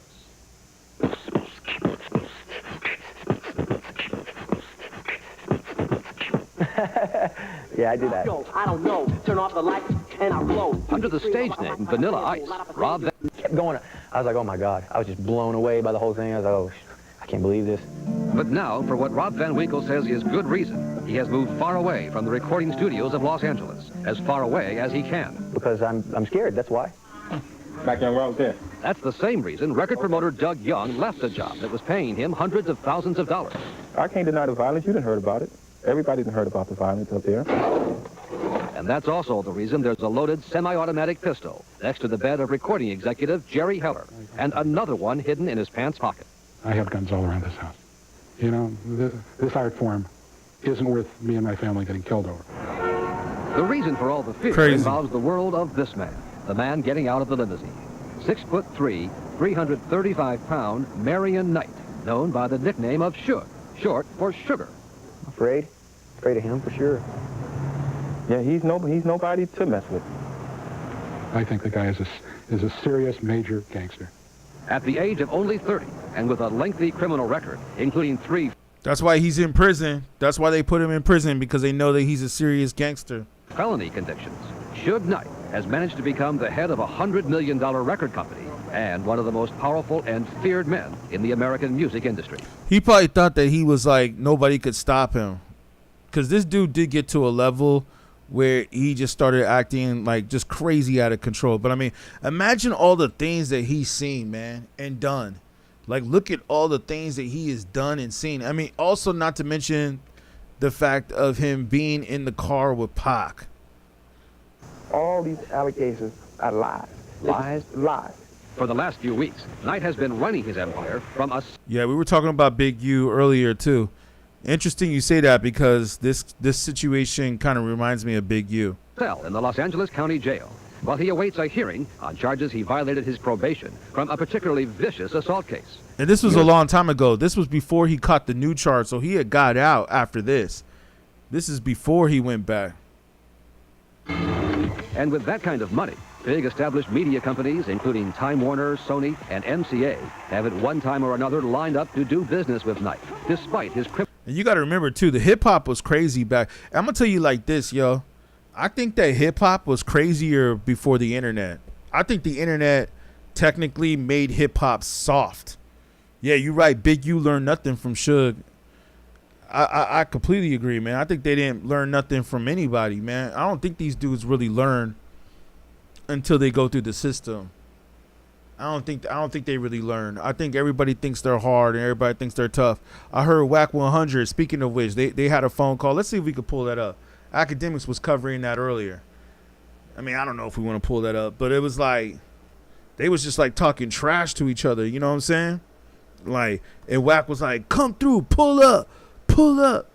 Like, I'll do this to you. Like, they were arguing over it, you know what I'm saying? And like fighting, like fighting words. And I was just like, damn, man, these dudes don't care, man. Like they acting all tough. It's like, didn't you already learn from all these dudes out here trying to act tough? I mean, we see these people getting locked up almost really like almost like every other day. People are getting locked up or catching cases, right? It's like, don't you learn? Maybe it's good to just stay low key. But hold on, let me see if we can find it. I'll play this where I look for it. Criminal record and his reputation for getting things done with threats and violence. First time I met Suge Knight was at a restaurant in LA called Palm Restaurant. And I was sitting there eating a nice meal, and all of a sudden these huge guys who got a football team showed up. You know, it was very intimidating to see these guys that were bigger than my bodyguards, you know, and a bunch of them. And they pretty much grabbed my bodyguard, pulled him out, and sat down next to me right there and started talking to me. How you doing? Uninvited. Totally uninvited. I didn't even know him. Oh, we saw it. So this is the full interview. Then he said they grabbed his bodyguard and pulled him aside. Like, damn. After that, your bodyguard's probably like, what does your bodyguard do? Like, now, if your bodyguard would have pulled out like a Bruce Lee and just knocked them all out, that dude would have got a raise that night. But unfortunately, it wasn't a movie. And what did they do? They grabbed his bodyguard and put him to the side. Like, and that's what that dude's getting paid for. That dude's getting paid to protect you, and he couldn't protect you that night. Damn. Who is Mario Lavelle Johnson? His name is listed. Beatings, a pistol whipping, and on and on. He's like a E.F. Hutton. When he talks, everybody listens. Record promoter Doug Young helped Suge Knight start Death Row Records, and then quit when he felt he had to carry a gun to be safe from all the street gang members Knight brought into the company. Suge, they love him. He loved them.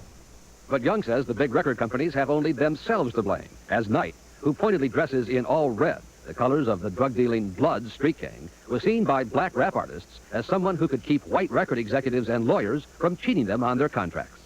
Those contracts don't mean absolutely nothing. They're what I call hagamajaga. Isn't that the nature of the business, particularly the music business? Yeah, that's what I'm saying. That's one of the reasons why I gave birth to people like Suge Knight. Suge Knight knows how to go get people their money. You know, Suge gets his money on time. Suge gets his money a month before it's supposed to be there. His reputation for... Well, I ain't mad at that, man. I ain't mad at that. If you like, I see why Dre was working with Suge. If you working with somebody like that who knows how to get your money on time, shout out, man. Because let's be honest. Especially we know who. Sometimes some of them, They don't be paying on time, man. You got to be like, hey, where's my money? Where's my money at? Or you trying to take ideas and you ain't trying to pay. There's people out here that be stealing ideas, man. Stealing ideas. I can't tell y'all how many people been trying to steal beatGrade ideas. I can't tell y'all how many people out there were trying to steal you know how many of my YouTube videos I see come across YouTube and Facebook and Twitter, and it's not even my account. It's somebody else taking my videos or my interviews and putting them up on their accounts. And then they take the beatGrade name off of it. They'll take, like I used to, on certain big interviews, I'll put the beatGrade watermark on it, and they'll try to take the beatGrade. And this is before like AI and before like the technology that we have now. So imagine what they could do now. Like, this is before we had all that. People would try to take my logo off of the video. So, hey, I ain't mad at that, having someone like Suge Knight that knows how to go get your money. Oh, yeah. Pooh, yeah, took note from Suge and put the pressure on Gucci. Yeah, I've heard about that. Yeah, didn't Gucci have something going on right now, too? I heard about something about Gucci. Yeah, man, you're right about that. But that wasn't too smart for him because look at him now, though. Right? The violence is so widespread that a joke about him brought down... He's back where he came from. He just got out of jail and then he went back. ...the house at this September's MTV Music Awards. Hey, Suge Knight, how you doing? Don't kill me. All right, yeah. But for others, it's no joke. 25 Colt automatic. As few in the music business... It's crazy. Suge Knight was there. Wait, let me see what was called by Dr. Dre to a meeting at a recording studio. Instead of Dre being there, Suge Knight was there, and guys in black jackets with lead pipes and baseball bats, and forced him, under threat of his life, and telling him that they would kill his mother and that they were holding me hostage. Under those kinds of duress, got him to sign releases for Dr. Dre. If you force somebody to sign something, it'd be all like this. How do you know that? Somehow I know that. You done it before? No, I've never done it before, but common sense. So did you force him to sign that? Never. You did not? Did not. Knight has become extremely adept at handling all the allegations of violence and extortion, usually showing up for his pretrial depositions with a big cigar, gold jewelry, expensive lawyers, and evasive answers. Let me say this, though. Suge is pretty interesting, though, now. Well, he's a lot older now, so you could tell he's calmed down, plus he's locked up. So it's like you cage the beast, right? Like, what can he do now? But the interesting thing about him is, have y'all heard some of the interviews he's done? And the other interesting thing is that he was already telling us about Diddy way before the whole Diddy incident happened. He was already saying that Diddy was having these wild parties and that he was going both ways and that, I mean, we've already kind of made this stream rated R, so I don't want to go too rated R, but you know what I'm saying, that Diddy was like bisexual and all that. And people had said this before, but they didn't really believe it until there's evidence of it. But I remember that Suge was like already out there saying this way back in the days. You know what I'm saying? Plus, he was talking about what happened with Pac a little bit. I don't know. We have to go back there. Oh, but he was also one of the ones that was saying that Snoop Dogg is an informant. That's one of the big things that Suge was saying. Was that Snoop was an informant, and that's how he that's how he beat his case. Because if y'all remember, Snoop had a case too. Murder was the case that they gave. You know what I'm saying? Like, Snoop had a big case, and the one of the ways, I think there was a lot of ways that he got out of that. And some people told me that. Well, I don't want to say too much on the stream, but I know some things. I know some things. I ain't gonna say too much, but We just talking about hip hop. Like I said, I don't usually like to cover these dark subjects too much, but this is a part of hip hop culture that we do need to look into. And I'd be fronting if I didn't speak on all the things that happen in hip hop and all the real things that happen in hip hop. It wouldn't be real if I didn't do that. So sometimes you got to speak on this. You know what I'm saying? But I will say that Suge. But this is on YouTube right here. You can go look this up. He's done this on other interviews where he talks about Snoop Dogg and then being an informant. And then we also know that there was a beef between him and Pac. So it was really interesting that, how they carry the whole thing acting like these dudes really got along.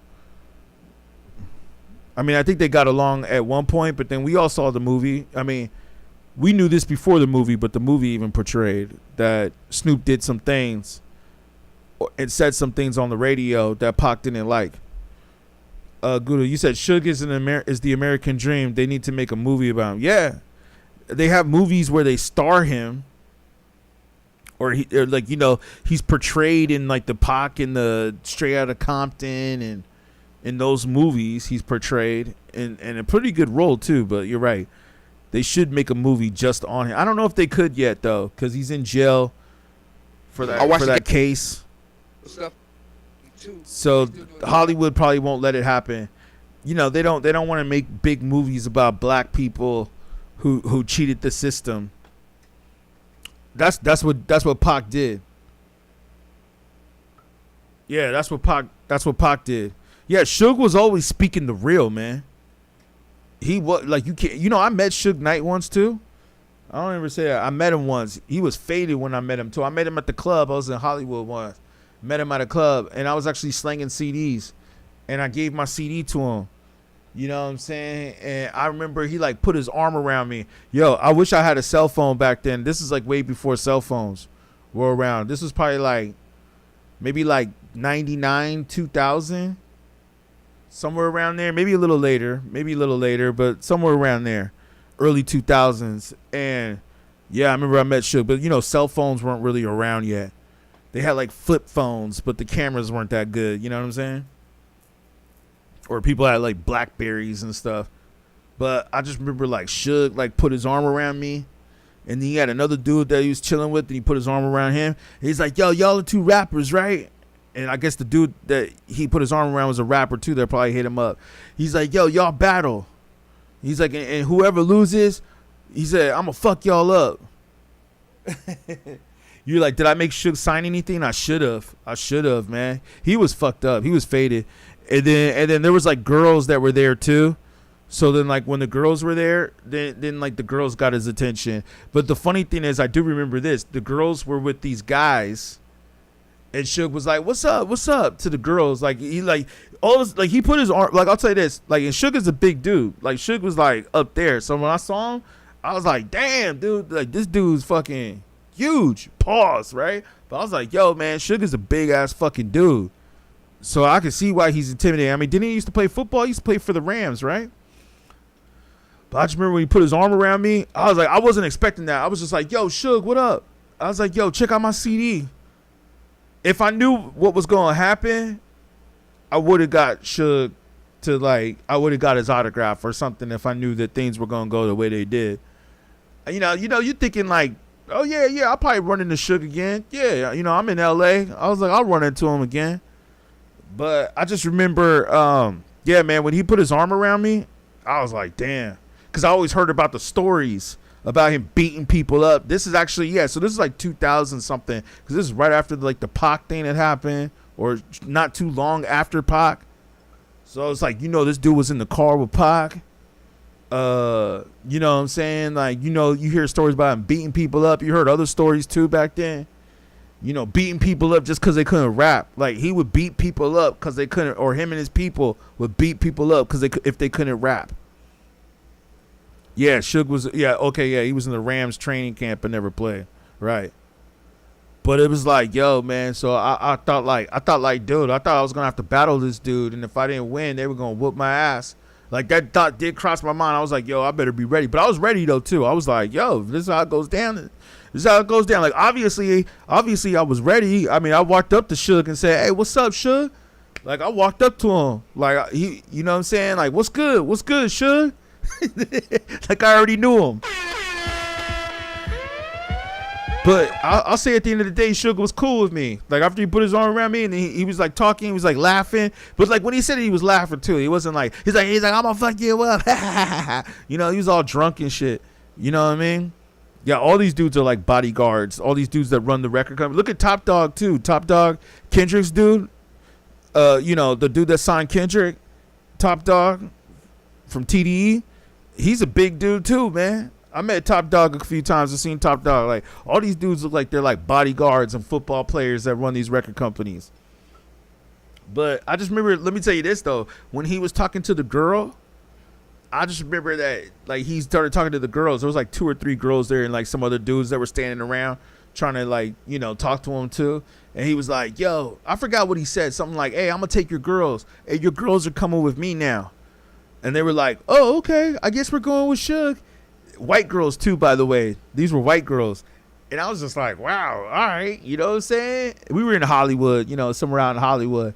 And I just remember the girls were like, all right, we're going with Suge. And the guys, one of the guys was like, wait, like what? Like what? Like, of course, he's like, what the hell are you talking about? And then Suge was like, hey, I'm going to take your girls. You ain't going to do nothing about it, or else I'm going to beat your ass.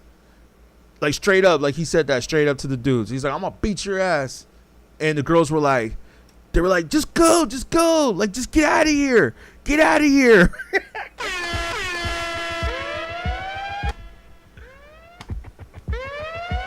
I was like, yo, red flags right there, man. Red flags. Like, I would never hang out with some females like that. If a female ever did something like that to me, I don't care if the dude is a celebrity. I don't care if it's Usher or Chris Brown or whoever. If some dude did some shit like that and you was like, oh, I'm going with him. All right, I would never talk to that girl ever again. That's what I said when I heard that. I don't know if the girls left with him, but I just remember seeing that and I was like, damn, that's messed up. That's cold. I was like, damn, he definitely was. I was like, okay, well, I guess he ain't tripping on us no more. Crazy, man. Suge is a crazy dude. But you're right. He do be speaking some truth. Let's see what he said right now. Or they from somewhere else. You know, I'm from Compton. I ain't one of those people who like lived there for like a month or went through there. I grew up there. I was raised there. Period. Point blank.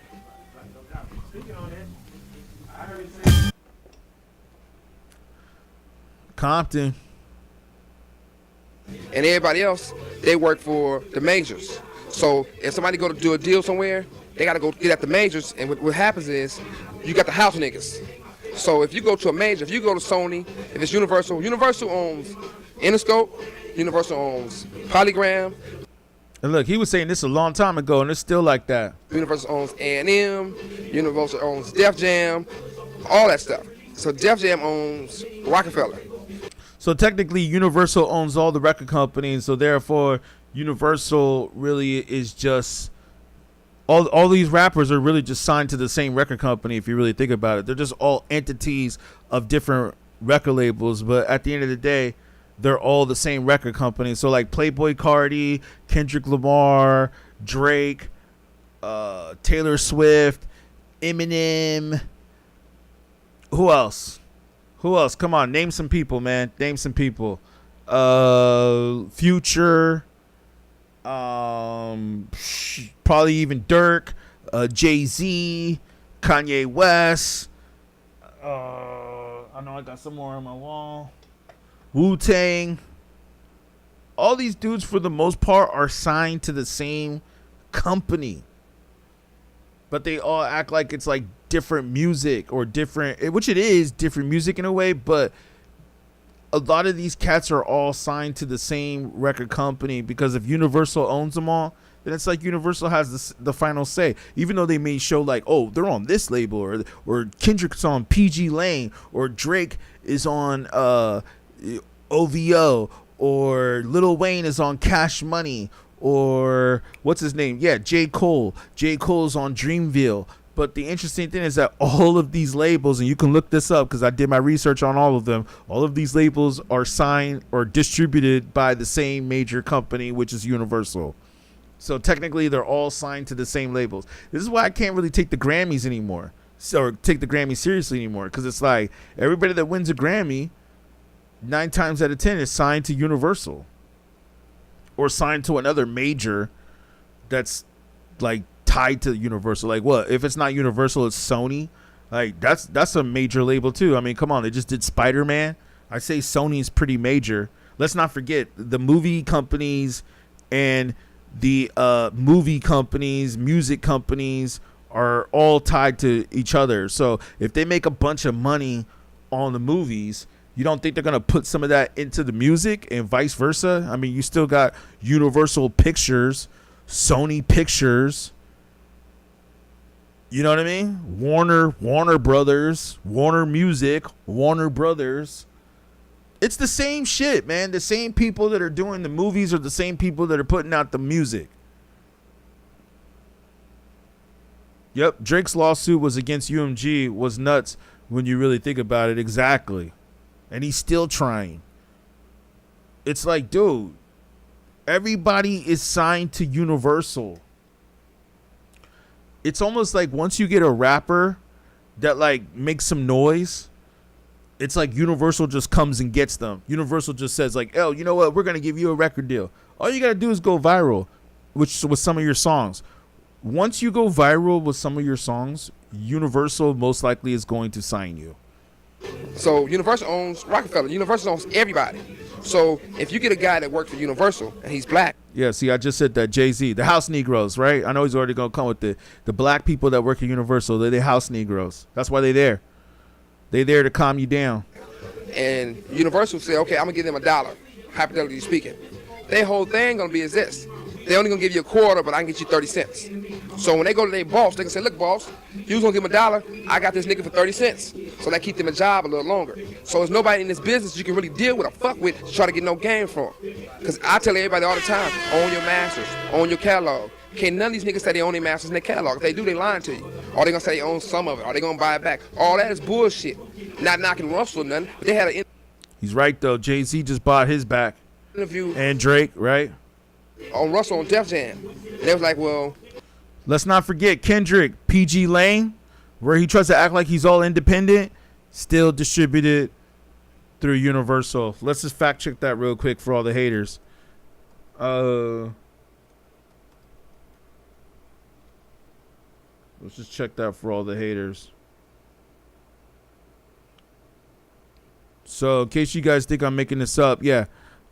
PG Lane, right here, utilizes major label partners for distribution, including Interscope Records and Columbia. So not only is he down with Interscope, but he's also down with Columbia, which I used to work at Columbia. Columbia is the same as Sony, so what you see right here. Baby King, distributed via Columbia Records, and imprint of Sony Music. See, I know my stuff.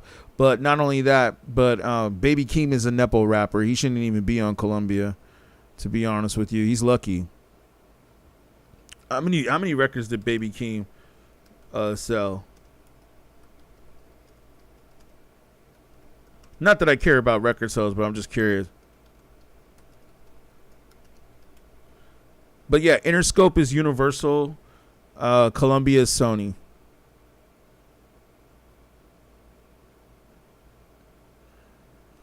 Oh, it doesn't want to tell me because it knows I'm digging too hard. 71,000 units. See, that's horrible. Well, in its first week. Pure Sales, the album moved 16,000 in traditional Pure streaming units, 55,000 chart position, scoring highest charting to date. Okay.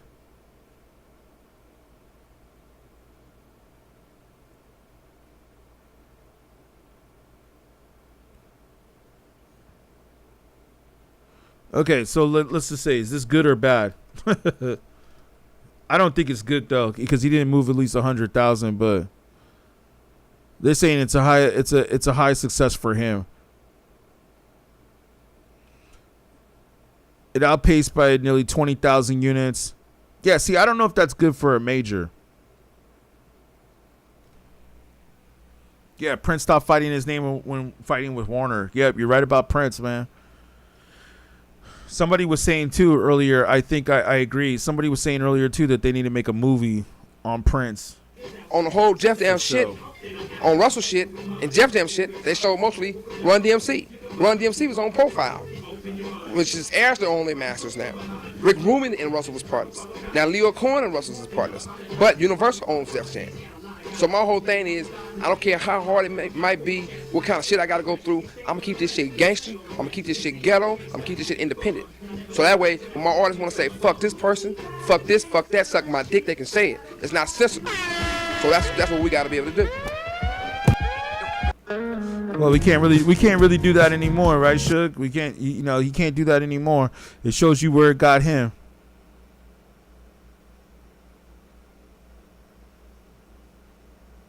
Yeah, let's hear this. His introduction to the rap game.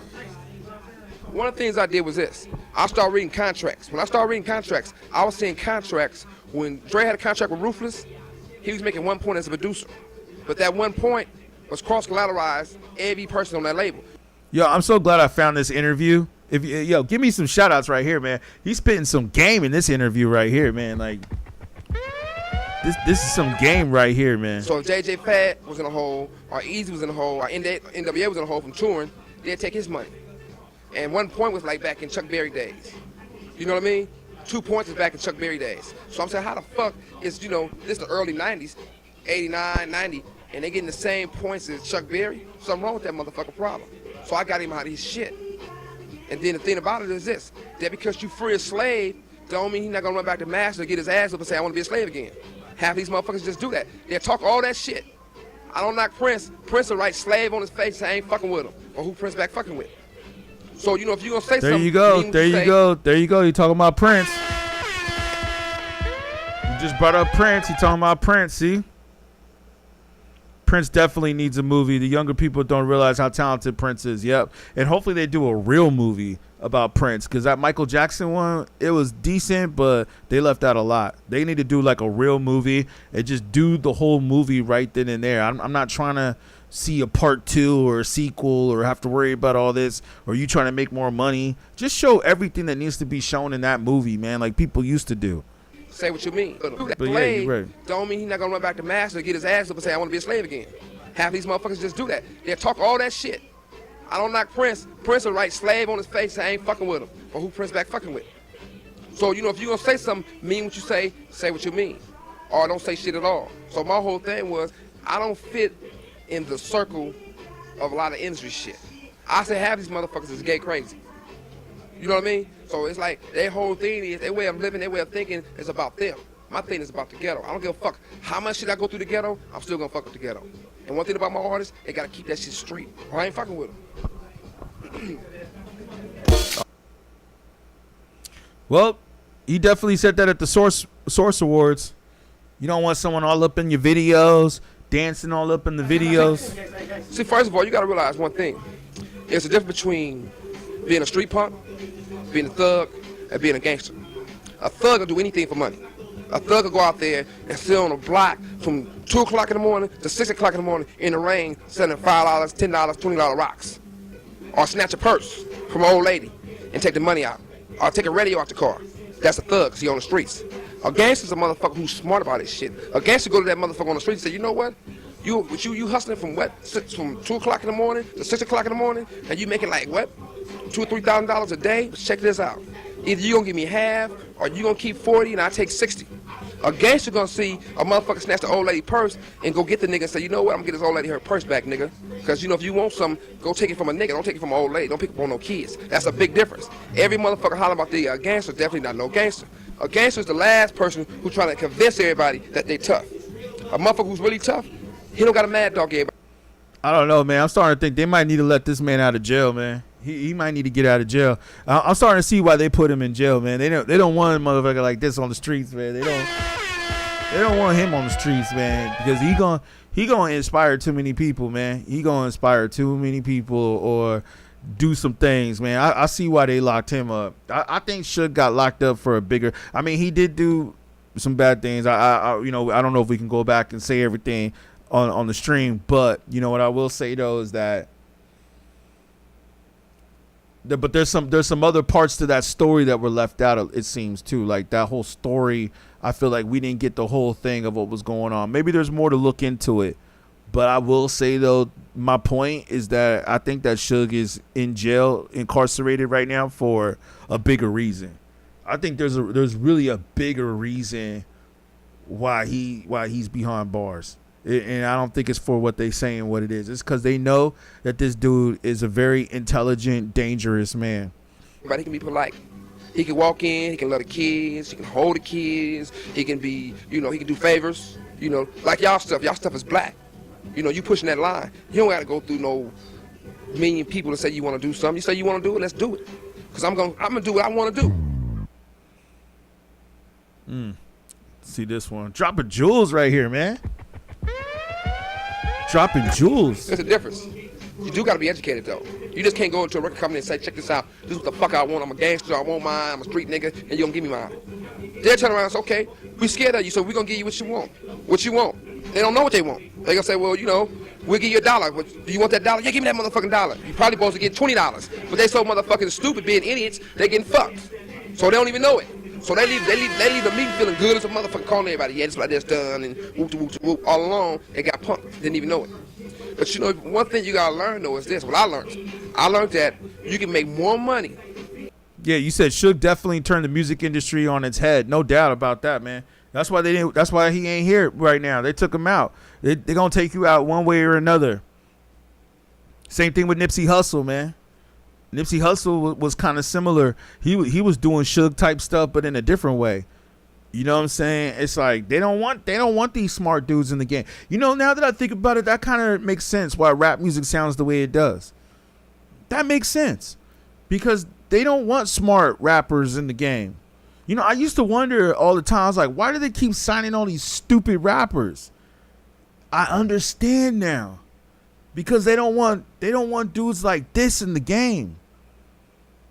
They don't want dudes like Suge in the game that knows that he's supposed to be getting more money, that knows that you're trying to F him, that understands the slavery and the slave plantations. Even though he ghetto and he's street. I don't think he ghetto, but he definitely street. Suge knows what's up, man. Dude knows what's up. Like you said, man, you can't front in a way that they should do a movie on him too. Even though I know they don't want to glorify him, but they got to, because hey, we glorify mafia movies all day. Mafia movies come on TV all day. Well, we can't glorify black mafia? Nah. Hollywood don't want to do that. Taking it right there. It leave me no choice. Nah, they don't want to do that, man. They don't want to portray black mafia movies. They'll do the Italian mob all day, but they ain't gonna do no black stories of black gangsters or real black gangsters. You know, they might do like a Denzel Washington movie. Okay, that's cool, but you're right, man. We might need a Suge Knight flick. I agree with you, man. It's part of MK Ultra. Yup.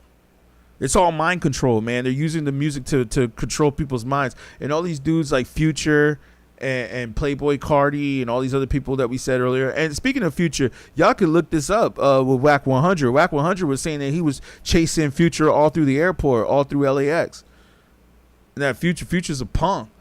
You know what I mean? This dude like ran behind security or something, which I understand, but still. He was just saying that like Future ran. You know, like these dudes are punks. These dudes are punks that try to pretend like they're hard, but they're really not hard. They're really just a bunch of fake rappers. Yeah, you said there was no. Yeah, I agree. Yep, there was nothing like that record label, nor will there ever be. Nah, you're right, man. I mean, that was such a crazy time, man. Like I was saying earlier, and I'm glad you reminded me. I really do believe that the record industry was more real back in the days. I think it was not just the record industry. I mean, hip hop, rap music before the internet. Like the internet, I think made rap soft.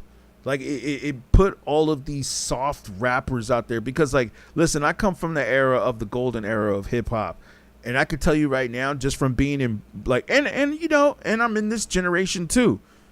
I mean, I was around before the internet and I came out on the internet. Man, I go back to like the MySpace days. I remember putting my music on MySpace and it was going viral on MySpace. So I've been doing this way before YouTube as well, man. I've been on the MySpace way before the Facebooks.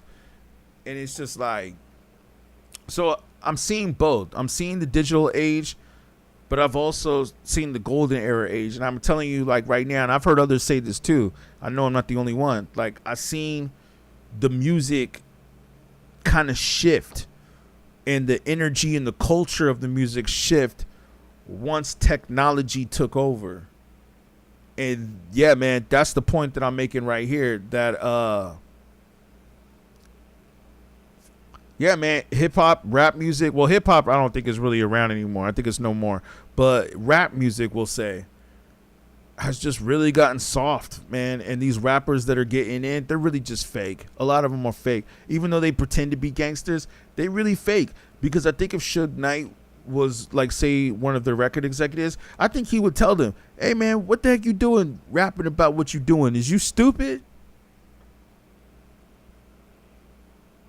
But we need Suge's whole story told. Yeah, I agree, man.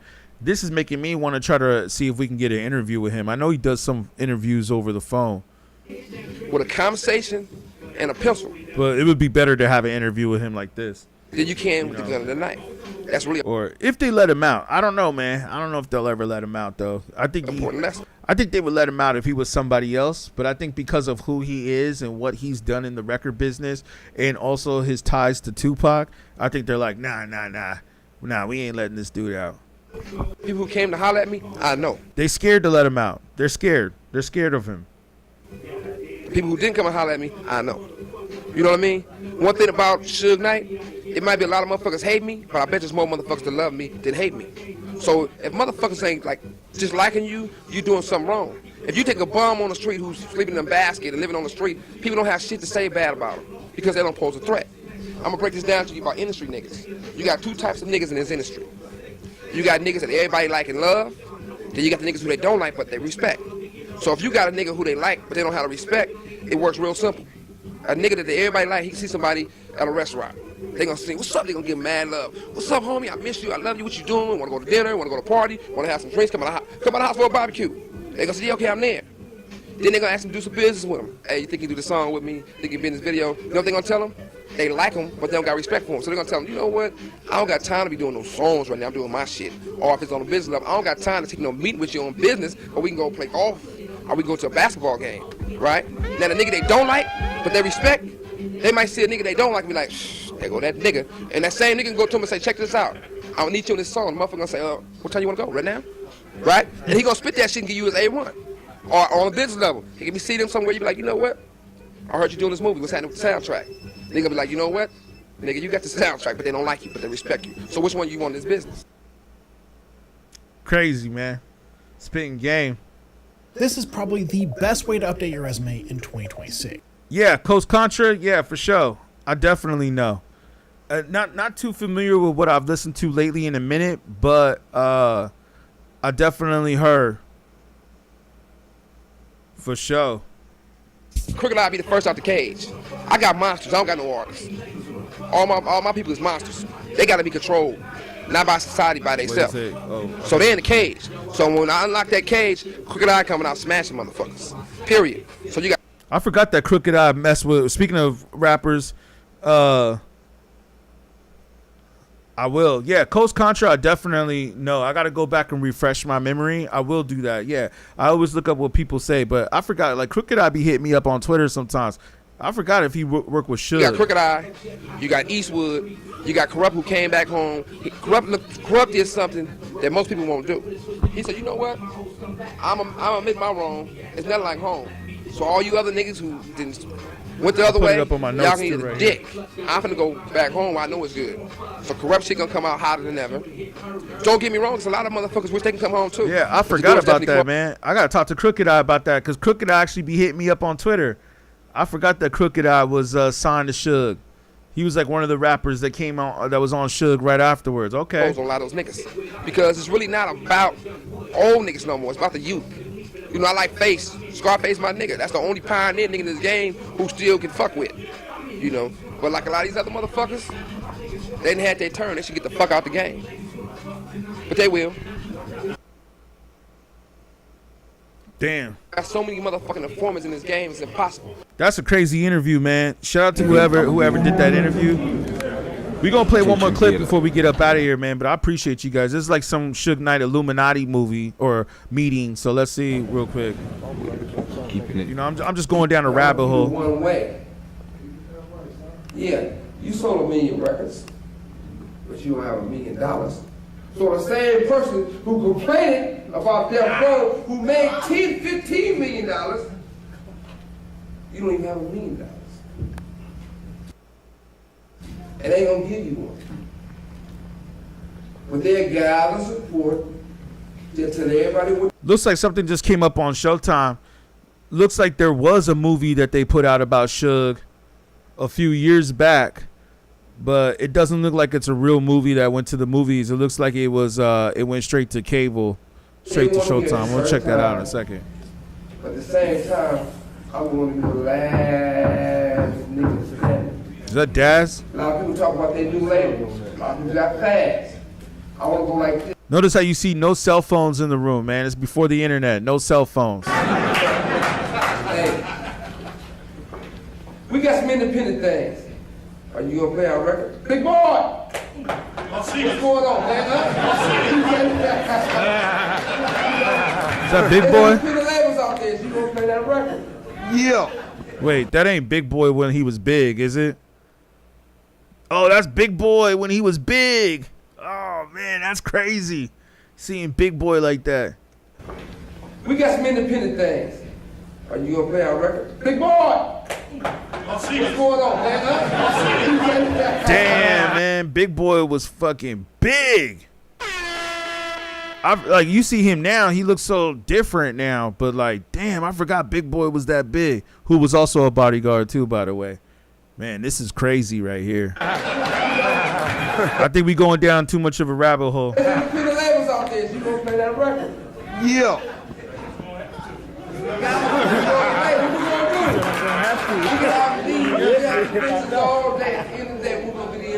Big Boy always in the mix. We're gonna help each other. When it's about time we help each other, but there gotta be a constitution. Because I think one thing wrong with us.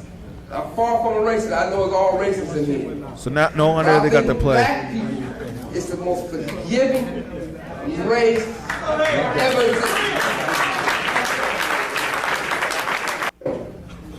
A lot of they hung. They beat Sorry if it's a little jittery, but. Lord. And keep on beating them. Same thing we do in this society. A lot of people go and say, oh, that's the homeboy. He snitched on everybody else, but he ain't snitched on me. He's still a snitch. That's the homeboy. He ran out on the homies, but he, you know, hey, he ain't nothing. It got to be a point where we start setting examples. Demonstration is better than conversation. It got to start being a point where if a person's no good, he's a no good. See, now you got rappers snitching on each other like nobody cares. You know what I'm saying? See, that's the whole reason why people like Suge are not here, is because they were out there in the streets putting up these rules like, man, you can't be a snitch. Now they got rappers snitching like nothing. And I hate to drag on, but I'm going to keep dragging on. Drag on, man. Because you know what? Yeah. They might not like what I say, and I might get violated. So I'm going to go on talk while I can talk. You know, I ain't scared of the penitentiary. I always can say.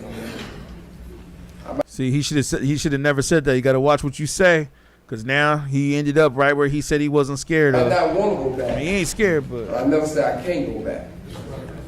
God made me a man. I'm going to do time, I'm going to do whatever.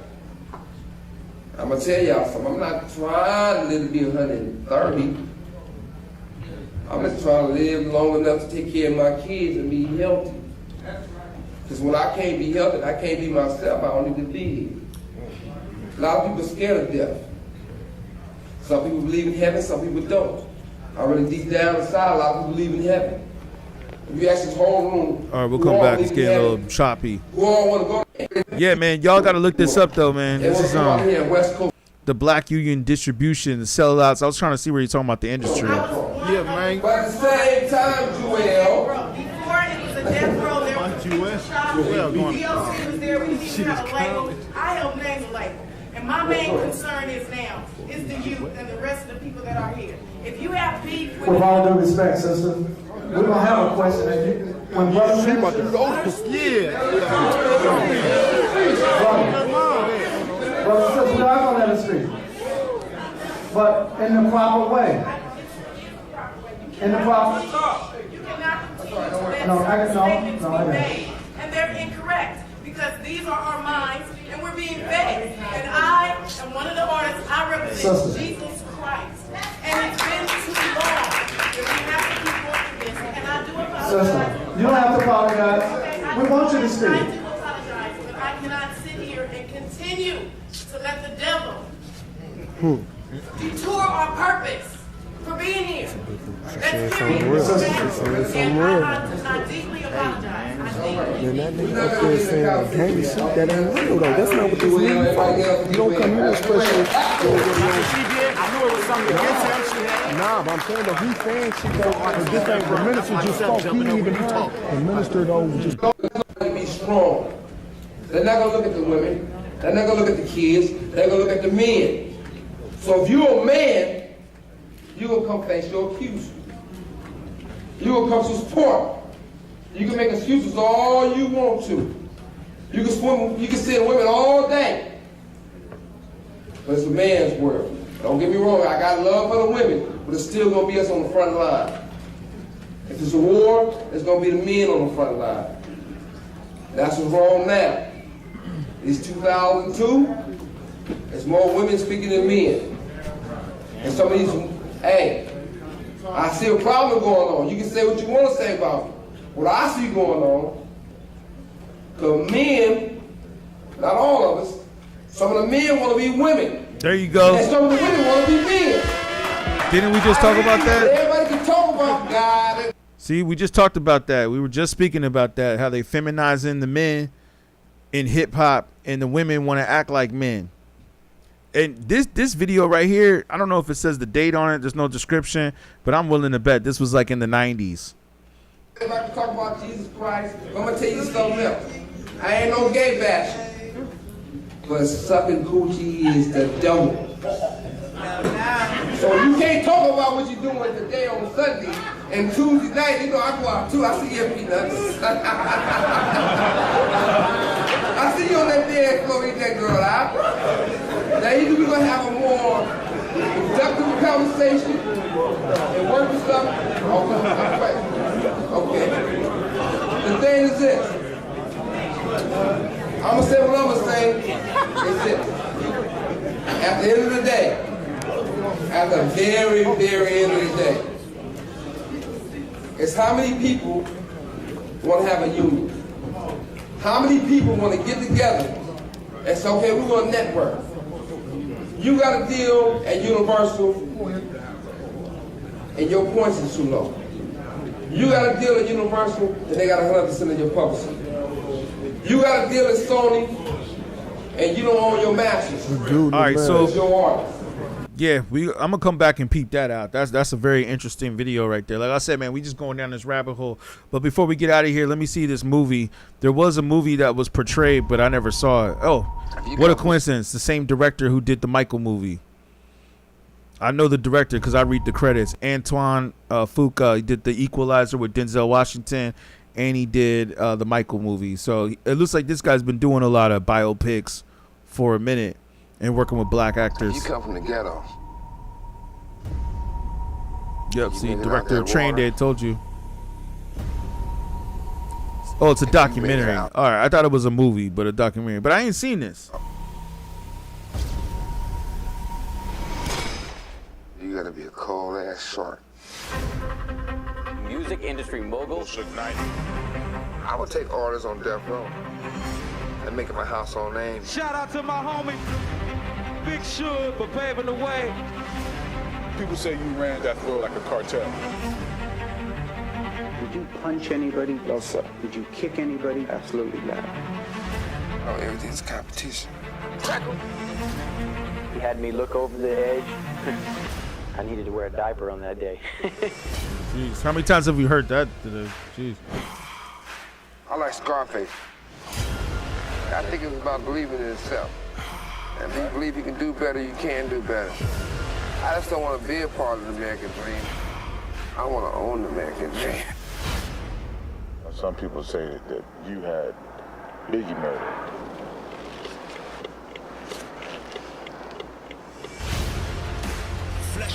Death Row serenade the street. Ain't no other record company out there that sold as many records as we did. We outsold them in 1 year. There's no violence, there's no sales. Period. Yeah, I was born for this. You don't know who you're missing. that ghetto. All right, so looks interesting. I mean, it looks like pretty much what we already just covered here, you know. But we'll have to watch this classic before we get up out of here.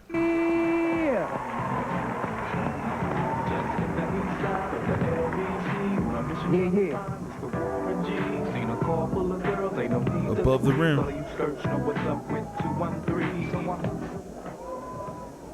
First of all, I'd like to thank God.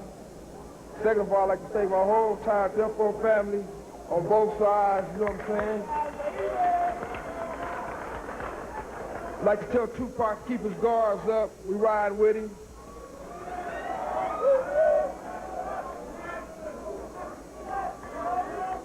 And one other thing I'd like to say, any artists out there want to be an artist and want to stay a star, don't want to have to worry about the executive producer trying to be all in the videos, all on the record, dancing. Come to Death Row.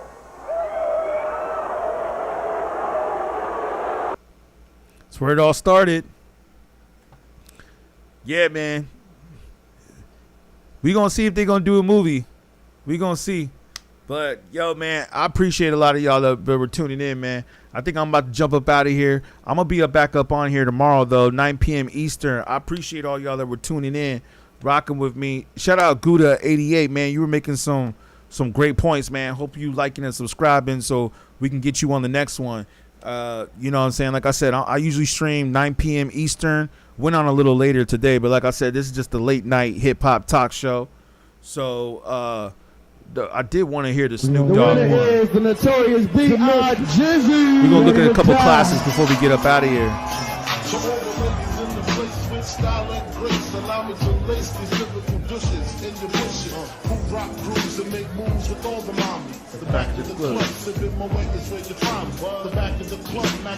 My crew's behind me. Mad question asking, blunt passing, music lasting. Yeah, I want to give mad love to my daughter, to my moms, to my manager Gucci, to my wife. You know what I'm saying? We did it, Brooklyn, we did it. All of we did it. But enough. Yeah, man, like I said, hip hop was different back then, man. Hip hop was way different back then, man, before the internet. I think the internet, I wouldn't say it ruined it, but it definitely just made it softer. Like it ain't like the way it used to be. Let me close some of this down.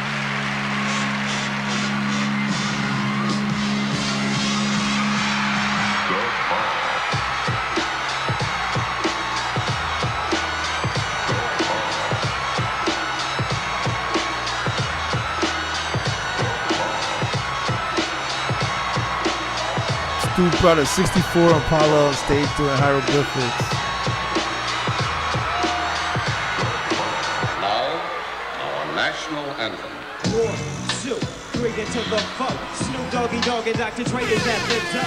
Ready to make an entrance, so back on up. Because you know we're straight ripping it up. Give me the microphone first so I can bust like a bubble. Come on, y'all, sing this, come on. Now you know you in trouble, cause ain't nothing but a G thing, baby. 2 loped out G's, so it... Death Row is the label that. Damn, Snoop Dogg was a different rapper back then, man. He definitely changed who he is now. Obviously, he was younger back then, but yeah, man. Yeah, peace, man. Appreciate you, man. I'll see you on the next one. I was just like going through some classics real quick. Perfection is perfected, so I'ma let him understand from this young G's perspective.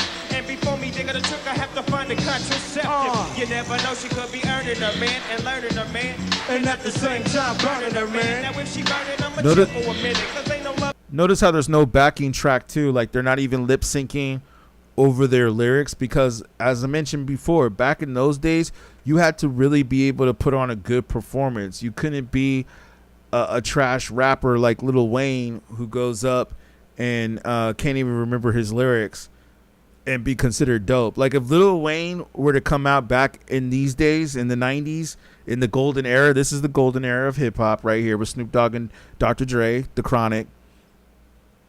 If Lil Wayne was to come out back in this time period, he would have never went as far as he did. Like he's lucky that he came out later on, like in the 2000 years. Because if he would have came out like in the mid 90s, they would have got him up out of here. He would have been out of there a long time ago. He's lucky in a way. He came in like when the shift happened. Like when the powers that be said, okay, MK Ultra, like you said earlier, when they did the MK Ultra, like Lil Wayne was the beginning of the MK Ultra. That's what I think. It's not what I think, it's what I know. He was the beginning of the MK Ultra. But like I said, man, I like the fact that they're rapping their lyrics and it's on point. It is dope. No backing track, none of that lip syncing crap. I've been good enough to get burned while I'm up in it. Yeah. And that's realer than real deal, homie feel. And now you workers and hoes know how I feel. Well, if it's good enough to get broke, come on, y'all sing it. Yeah, Lil Wayne was the start of Lil. Yeah, it's like this and like that and like this and it's like that and like this and like that and it's like this and like that and like this and Drake creep to the mic like a fan. Well, I'm creeping and I'm creeping and I'm creeping, but I damn near got caught because my people kept creeping. Now it's time for me to make my impression felt. So sit back, relax, and strap on your seatbelt. You've never been on a ride like this before. All right, we got to hear Biggie real quick. Yeah, Wayne was the start of the Littles, exactly. And look what all those Littles are. Most of those Littles are whack. Like Lil Kim, or Lil Kim was cool. She was before Lil Wayne. But then you had Lil Wayne, you had Lil Baby, Lil Durk, Lil Pump. Give it up for the one and only Biggie Smalls, a.k.a. the notorious B.I.G. getting juice. Get on up. Y'all know how we do this. Straight from Brooklyn. Representing. Y'all know how the deal is. Junior Mafia. It's all good, baby. Yep. It was all a dream. I used to read Word Up magazine. Salt and Pepper and Heavy D. Definitely. You wouldn't let watch your dog for show. I like how MTV made this look like the video. Up in the limousine, hanging pictures on my wall. Every Saturday, rap attack, Mr. Magic Molly. And Biggie's wearing an expensive sweater right there. I don't know what some of these people was talking about. I let my tape rock till my tape pop. Smoking weed and bamboo, sipping on Private Stock. Way back when I had the red and black lumberjack with the hat to match. Remember rapping, dude? You never thought that hip hop would take it this far. Now I'm in the limelight cause I rhyme tight. Time to get paid, blow up like the world trade. Born sinner, the opposite of a winner. Remember when I used to eat sardines for dinner? Peace to Ron G, Brucey B, Kick and Free, Folk Master Flex, Love Bug, Star Ski. I'm blowing up like you thought I would. Call a crib, same number, same hood. It's all good, baby. Yeah, the spring breaks. And if you don't know, y'all know the deal.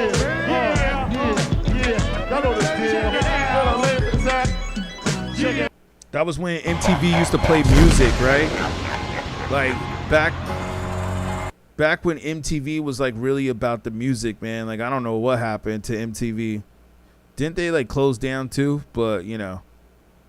All right, last one, and then we up out of here. Let's see what Eminem was about.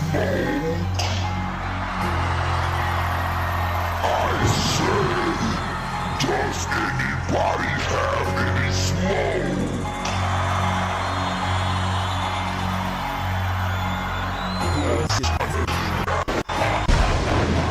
2001. Yeah, prime MTV though, for sure.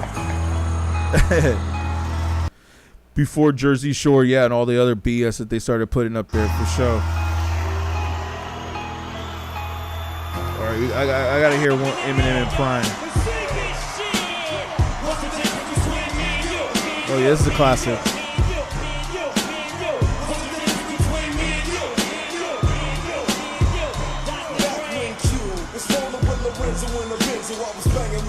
Mailman beat too, by the way. Shout out Mailman. People think this is Dr. Dre, but it's really Mailman. But sometimes the business end of this shit can turn your friends against you. But you was a real nigga, I could sense it in you. I still remember the window with a car that you went through. That's fucked up, but I never forget the shit we've been through. And I'ma do whatever it takes to convince you. Cause you my nigga, Doc. And easy, I'm still with you. Fuck the beef, nigga, I miss you. And I'm just being real with you. You see, the truth is, everybody wanna know how close me and Snoop is. And who I'm still cool with. Then I got these feeling in interviews. I'm gonna go to the end first. It's just that I'm prepared, big to pay attention to. What's the difference between me and you? You talk a good one, but you don't do what you supposed to do. I act on what I feel and never deal with emotion. I'm used to living big dog style with straight roasting. What's the difference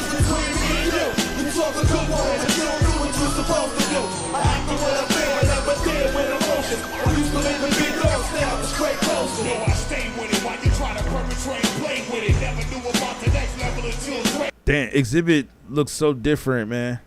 I met Exhibit a few times. Shout out to Exhibit. He gave us a drop. But damn, he looks so different right there. Oh, okay, word. You went to the anger management tour, man. I didn't get a chance to go up there. I should have went up there. 2002. This is 2001 right here. I'm gonna come back to Eminem's verse. I just wanted to see Pac real quick. Oh yeah, I think I remember this one. Sorry if it's a little jittery, but you guys get the vote. That's the outfit they or no.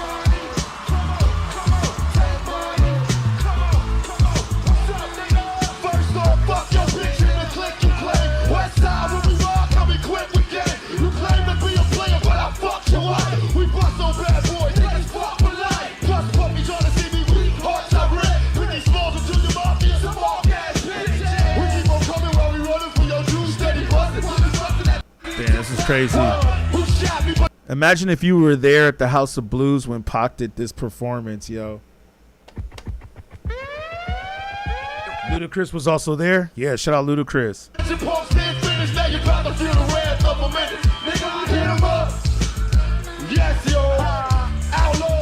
Well, let me go to a different song. Crazy, man. Ugh. Hey, where that dad at? Where that gangsta party? Hey, Kevin Lewis, where that gangsta party?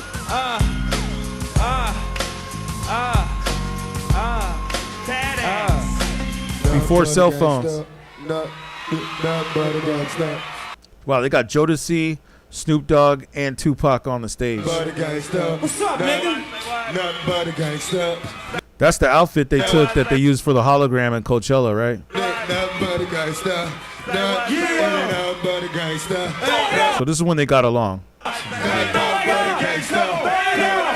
I mean, yeah, you can't take it away from Snoop that he got classics with Pac.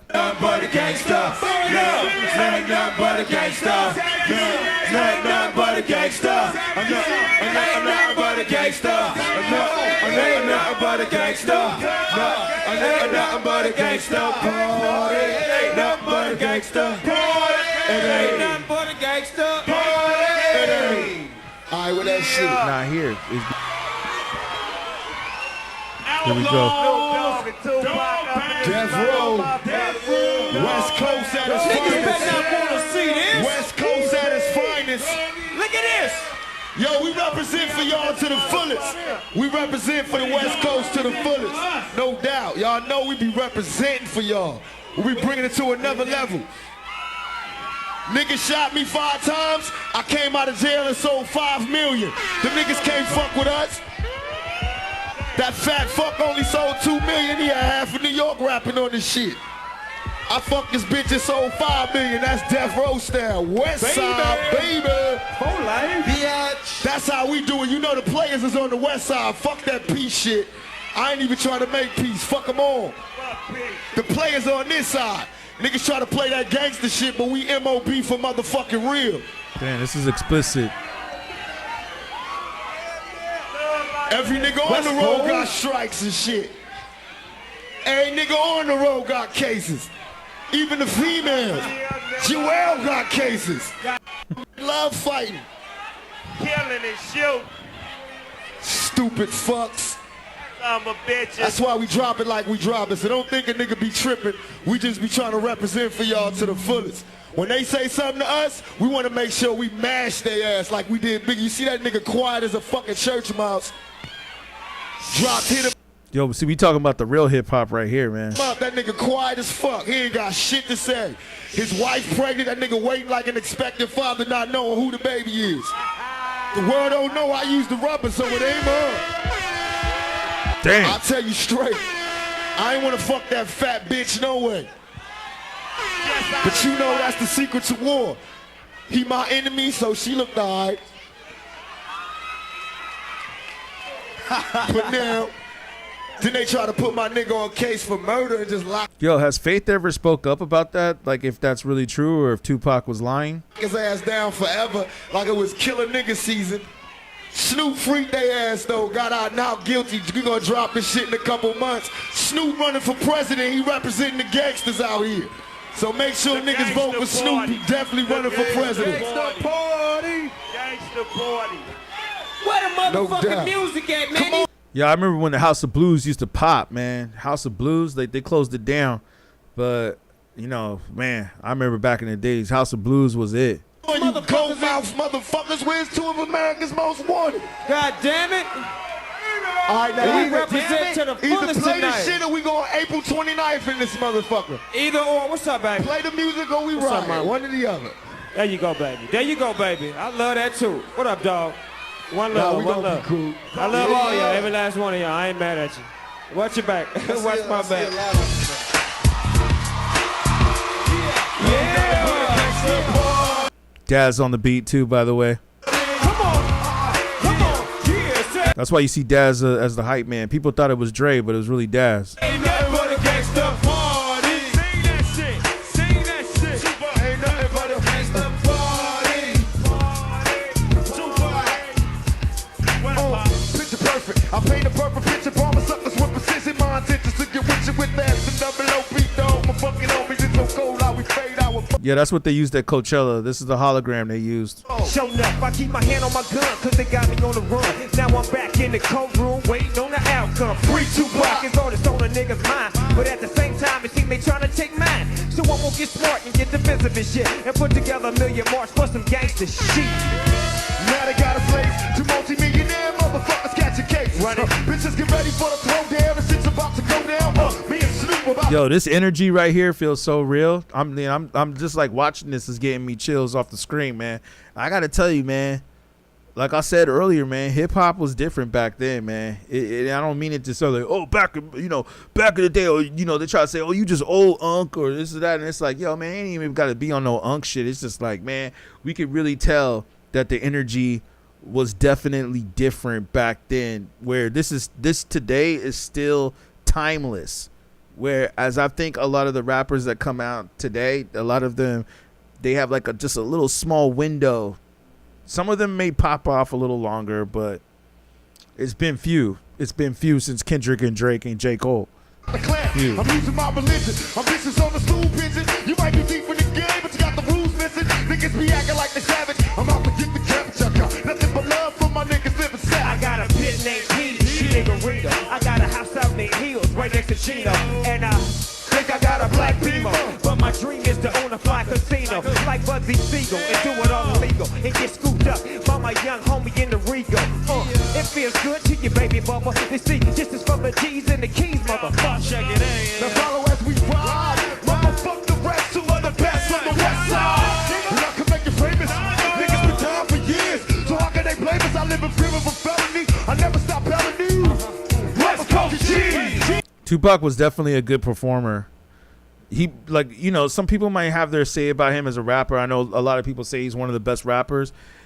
He wasn't always in my top 10 of best rappers, but I will say as far as performers, I got to give it to Pac. Pac is definitely, I would say, as far as rappers go, performance-wise, knowing how to rock a crowd and put on a show, he's definitely probably top 5. Top 5 rap performers.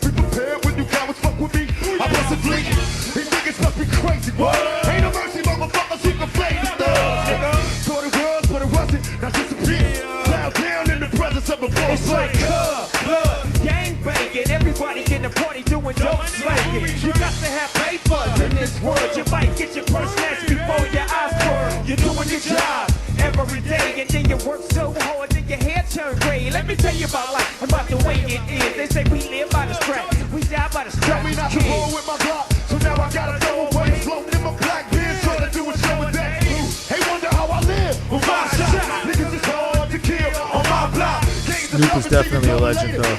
Snoop is definitely a legend, for sure. Affiliated with the hustlers, and so we make. Nigga, the rest of the questions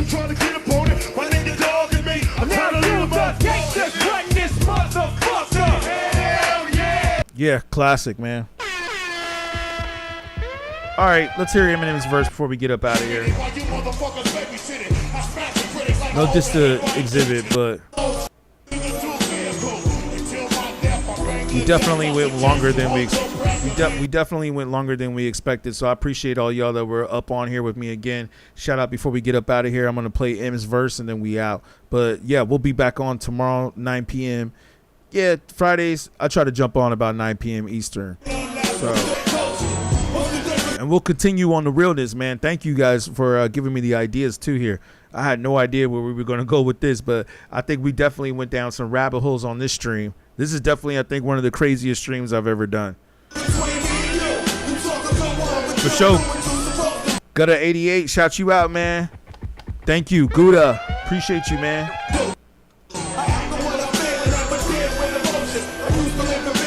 Play in verse 4, get up out of here. Tell you this shit right now, why this fucking weed is in it. I don't know if I ever told you this, but I love you, dog. I got your motherfucking back. No shit.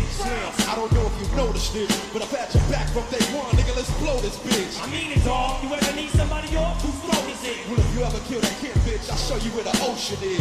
Well, that's cool, and I appreciate the offer. But if I do decide to really murder my daughter's mama, I'ma sit her up in the front seat and put sunglasses on her. Cruise around with her for 7 hours to California. See, after listening to Tupac, I could tell that Eminem is lip syncing, but still, dope verse, dope performance,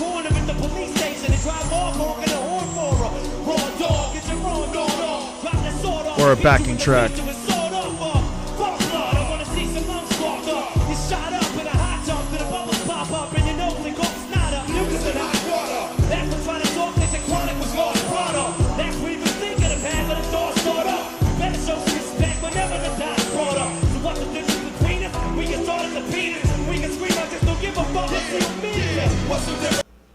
Dope. All right, y'all. Appreciate y'all, man. I'm going to see y'all tomorrow. We going to be back up on here 9 p.m. Eastern. Thank y'all for tuning in. I appreciate y'all. We out. And, yo, man, make sure you guys like, subscribe, share the channel. Tell me in the topics, too, or in the comments. We have a post in our comment if there's anything that we should put out there or any topics that you guys want. And don't forget to hit my PayPal and my Cash App if you guys can contribute, support. It really helps me to be able to continue to do the channel. Even $1 helps, whatever you can contribute. Make sure you guys hit the Cash App, PayPal down below. That's beatGrade all around. I appreciate y'all. I'm going to see y'all on the next one. And make sure you guys check out the post. Hit me all around all social media platforms. Tell me if there's anything that we missed. All right, y'all. Y'all have a good night. I'm going to hit y'all on the next one.